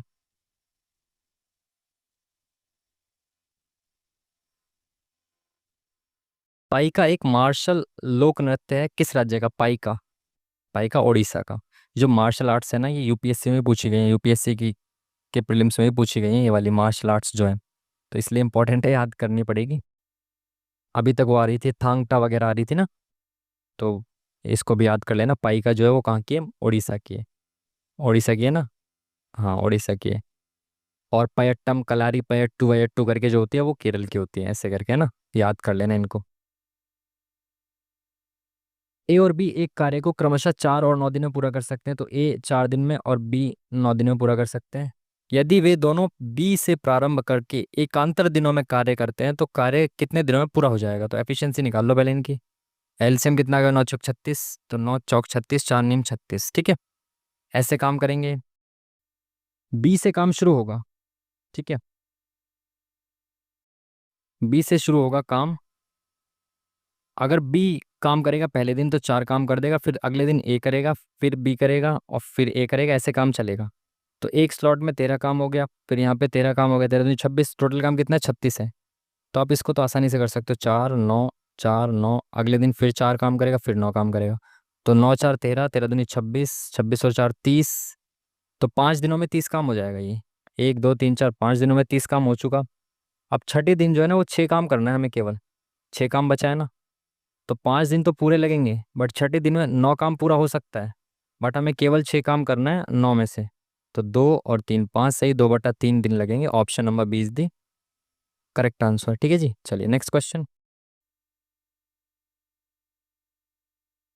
सभी बूट स्नीकर्स हैं, तो सारे जो बूट्स हैं ये स्नीकर्स के अंदर है। सभी स्नीकर्स जूते हैं, तो सारे स्नीकर्स जो हैं वो जूते हैं। कंक्लूजन क्या कहता है कि कुछ जूते बूट हैं, तो कुछ जूते बूट हैं, बिल्कुल सही बात है, कुछ जूते तो बूट हैं ही। कुछ स्नीकर बूट हैं, तो कुछ स्नीकर भी बूट हैं, बिल्कुल सही बात है, दोनों सही हो जाएंगे। Option number 3 is the correct answer, ठीक है जी। चलिए नेक्स्ट क्वेश्चन, भारतीय वायुयान विधेयक 2024 लाया गया, एक प्रमुख परिवर्तन क्या है, इसके द्वारा किया गया। भाई करंट अफेयर बिल्कुल कुछ भी नहीं पढ़ रहा हूँ, और अभी आपको पता है जल के आया हूँ, बिल्कुल ताज़ा ताज़ा जल के आया हूँ। सारे क्वेश्चन गलत हुए हैं एनटीपीसी में मेरे ग्रेजुएशन लेवल में। इसलिए करंट अफेयर में तुक्का मारने से बचूंगा, क्योंकि यहाँ पे तो तुक्के लगते हैं क्योंकि वही सेम क्वेश्चंस रिपीट होते हैं, तो इंट्यूशन से सही हो जाते हैं। बट एक्चुअल एग्जाम में वो ऐसे क्वेश्चन आते हैं कभी सुने नहीं, वो गलत ही होते हैं सारे। ठीक है। ज़्यादातर अटेम्प्ट लेने की आदत भी है, और 95 ऑलरेडी अटेम्प्ट कर चुका हूँ, जिसमें से मुश्किल से एक आध दो क्वेश्चन गलत होगा, आई थिंक सारे सही होने चाहिए। तो बाकी तो भाई ठीक ही है सब। और अगर अटेम्प्ट करना चाहते हैं एक आध क्वेश्चन देख लेते हैं, अभी टाइम है हमारे पास 2 मिनट का। तो भाई इसको देखें, कौन सा स्किप किया है हमने, 51। करंट अफेयर, बिल्कुल प्योरली करंट अफेयर। अमृत पहल करंट अफेयर। करंट अफेयर, ये सारे ही करंट अफेयर के छोड़े हैं हमने, केवल 5 क्वेश्चन जो छोड़े हैं वो सारे करंट अफेयर के छोड़े हैं। ठीक है। तो भाई इतना ही करेंगे, ज़्यादा अटेम्प्ट नहीं करेंगे अब। और सबमिट करेंगे इसमें, ठीक है। सबमिट करते हैं यहीं पे। Let's see. 2-3 क्वेश्चन मैक्सिमम गलत होने चाहिए। ओ माय गॉड, बोलने से पहले ही 5 क्वेश्चन गलत हो गए हैं। तो अभी यहाँ पे 5 क्वेश्चन हमारे गलत हुए हैं, जबकि कुछ करंट अफेयर के क्वेश्चंस को मैं तुक्का मारने से बचा हूँ। तो 90 क्वेश्चन हमारे करेक्ट हुए हैं, और ये इसमें मोस्टली चांसेस जो हैं ज़्यादातर जीके जीएस में कोई क्वेश्चन गलत हुआ हो, या करंट अफेयर या साइंस, इसमें ही कोई क्वेश्चन गलत हुए होंगे तो, मतलब हुए तो हैं ही, तो इनमें ही गलत होने के चांसेस हैं। अगेन मैं आपको एक चीज़ क्लियर कर दूं, जैसे यहाँ पे मेरे 90 करेक्ट हुए, बट एक्चुअल में मेरे 79-80 करेक्ट हुए लगभग, तो 10-10 क्वेश्चन का गैप हो गया। अब एग्जाम का जो लेवल होता है आप सबने देखा, अब यहाँ पे देखना आप, इसमें भी रैंक जो है ना वो काफ़ी डाउन हो सकती है, क्योंकि काफ़ी बच्चे होंगे ऐसे जिन्होंने ये 5 क्वेश्चन और ये 5 क्वेश्चन भी पहले किसी मॉक में आए होंगे, तो वो भी कर रखे होंगे, तो वो भी अटेम्प्ट करेंगे। मॉक टेस्ट में जो स्कोर है थोड़ा सा आपका ज़्यादा इस वजह से दिखता है, क्योंकि यहाँ पे क्वेश्चंस रिपीटेड ज़्यादा होते हैं, है ना। अभी आपने देखा सेम क्वेश्चंस रिपीटेड आए, कम से कम 5-7 क्वेश्चंस तो सेम मेरे को जीके जीएस के भी रिपीटेड देखने को मिले। बट एक्चुअल एग्जाम में क्या कर रखा है, पहली चीज़ तो करंट अफेयर का लेवल, कि वो ऐसे करंट अफेयर दे दिए कि किसी को नहीं पता कहाँ से है, तो वो किसी को ही नहीं पता। और मेरी आदत गंदी ये हो गई है कि भाई अटेम्प्ट करनी है, तो ज़्यादातर अटेम्प्ट करके चलना है, इस वजह से। और तुक्का लग जाता, अगर 2-3 क्वेश्चन भी ठीक हो जाते तो वो वही 83-84 के आसपास करेक्ट हो जाते, तो भी सही था। बट वो बिल्कुल किसी में तुक्का नहीं लगा, दिन खराब होता है तो खराब भी होता है। ठीक है। अब यहाँ पे क्या होता है, यहाँ पे कई बार तुक्का भी लग जाता है, कुछ क्वेश्चंस में लगता भी है तुक्का। काफ़ी लोग कहते हैं भाई तेरा तुक्का, हर चीज़ में तुक्का नहीं होता वो, जैसे मैं कह रहा हूँ शायद ही होना चाहिए, तो वो इंट्यूशन के बेस पे होता है कि हाँ यार पढ़ा हुआ तो है, शायद ये हो सकता है, वो ऑलरेडी पढ़ा हुआ है। बट जहाँ पे सूखा तुक्का है कि बिल्कुल आइडिया ही नहीं है, या तो उसके साथ सी के साथ जाते हैं, या फिर कुछ भी ऐसा दिख गया जान पहचान जैसा कुछ, तो उसके साथ चले जाते हैं, ऐसा कुछ होता है। तो मॉक टेस्ट में क्या होता है कि यहाँ पे जो स्कोर है ना, अब ज़रूरी नहीं है कि आपके एग्जाम में भी यही स्कोर रहे। ठीक है। अगर एग्जाम का लेवल आसान रहा तो बिल्कुल यही मैच हो सकता है कि एज इट इज़ ये स्कोर आ जाए। बट अगर एग्जाम में पहली चीज़ तो कुछ चीज़ें ऐसी सही नहीं रही, जैसे तुक्का बिल्कुल एक भी क्वेश्चन नहीं सही हुआ तो गलत हो गए सारे। और दूसरी चीज़, रिपीटेड क्वेश्चंस मॉक में ज़्यादा होते हैं, इसलिए आपका स्कोर ऐसा रहता है, तो इस चीज़ से ज़्यादा वरी ना करें। बट मेन चीज़ क्या है, प्रैक्टिस। तो ऐसा नहीं करना कि मॉक टेस्ट लगाना ही छोड़ दे कि मैच ही नहीं हो रहे क्वेश्चंस। यहाँ पे आपको क्या करना है, प्रैक्टिस।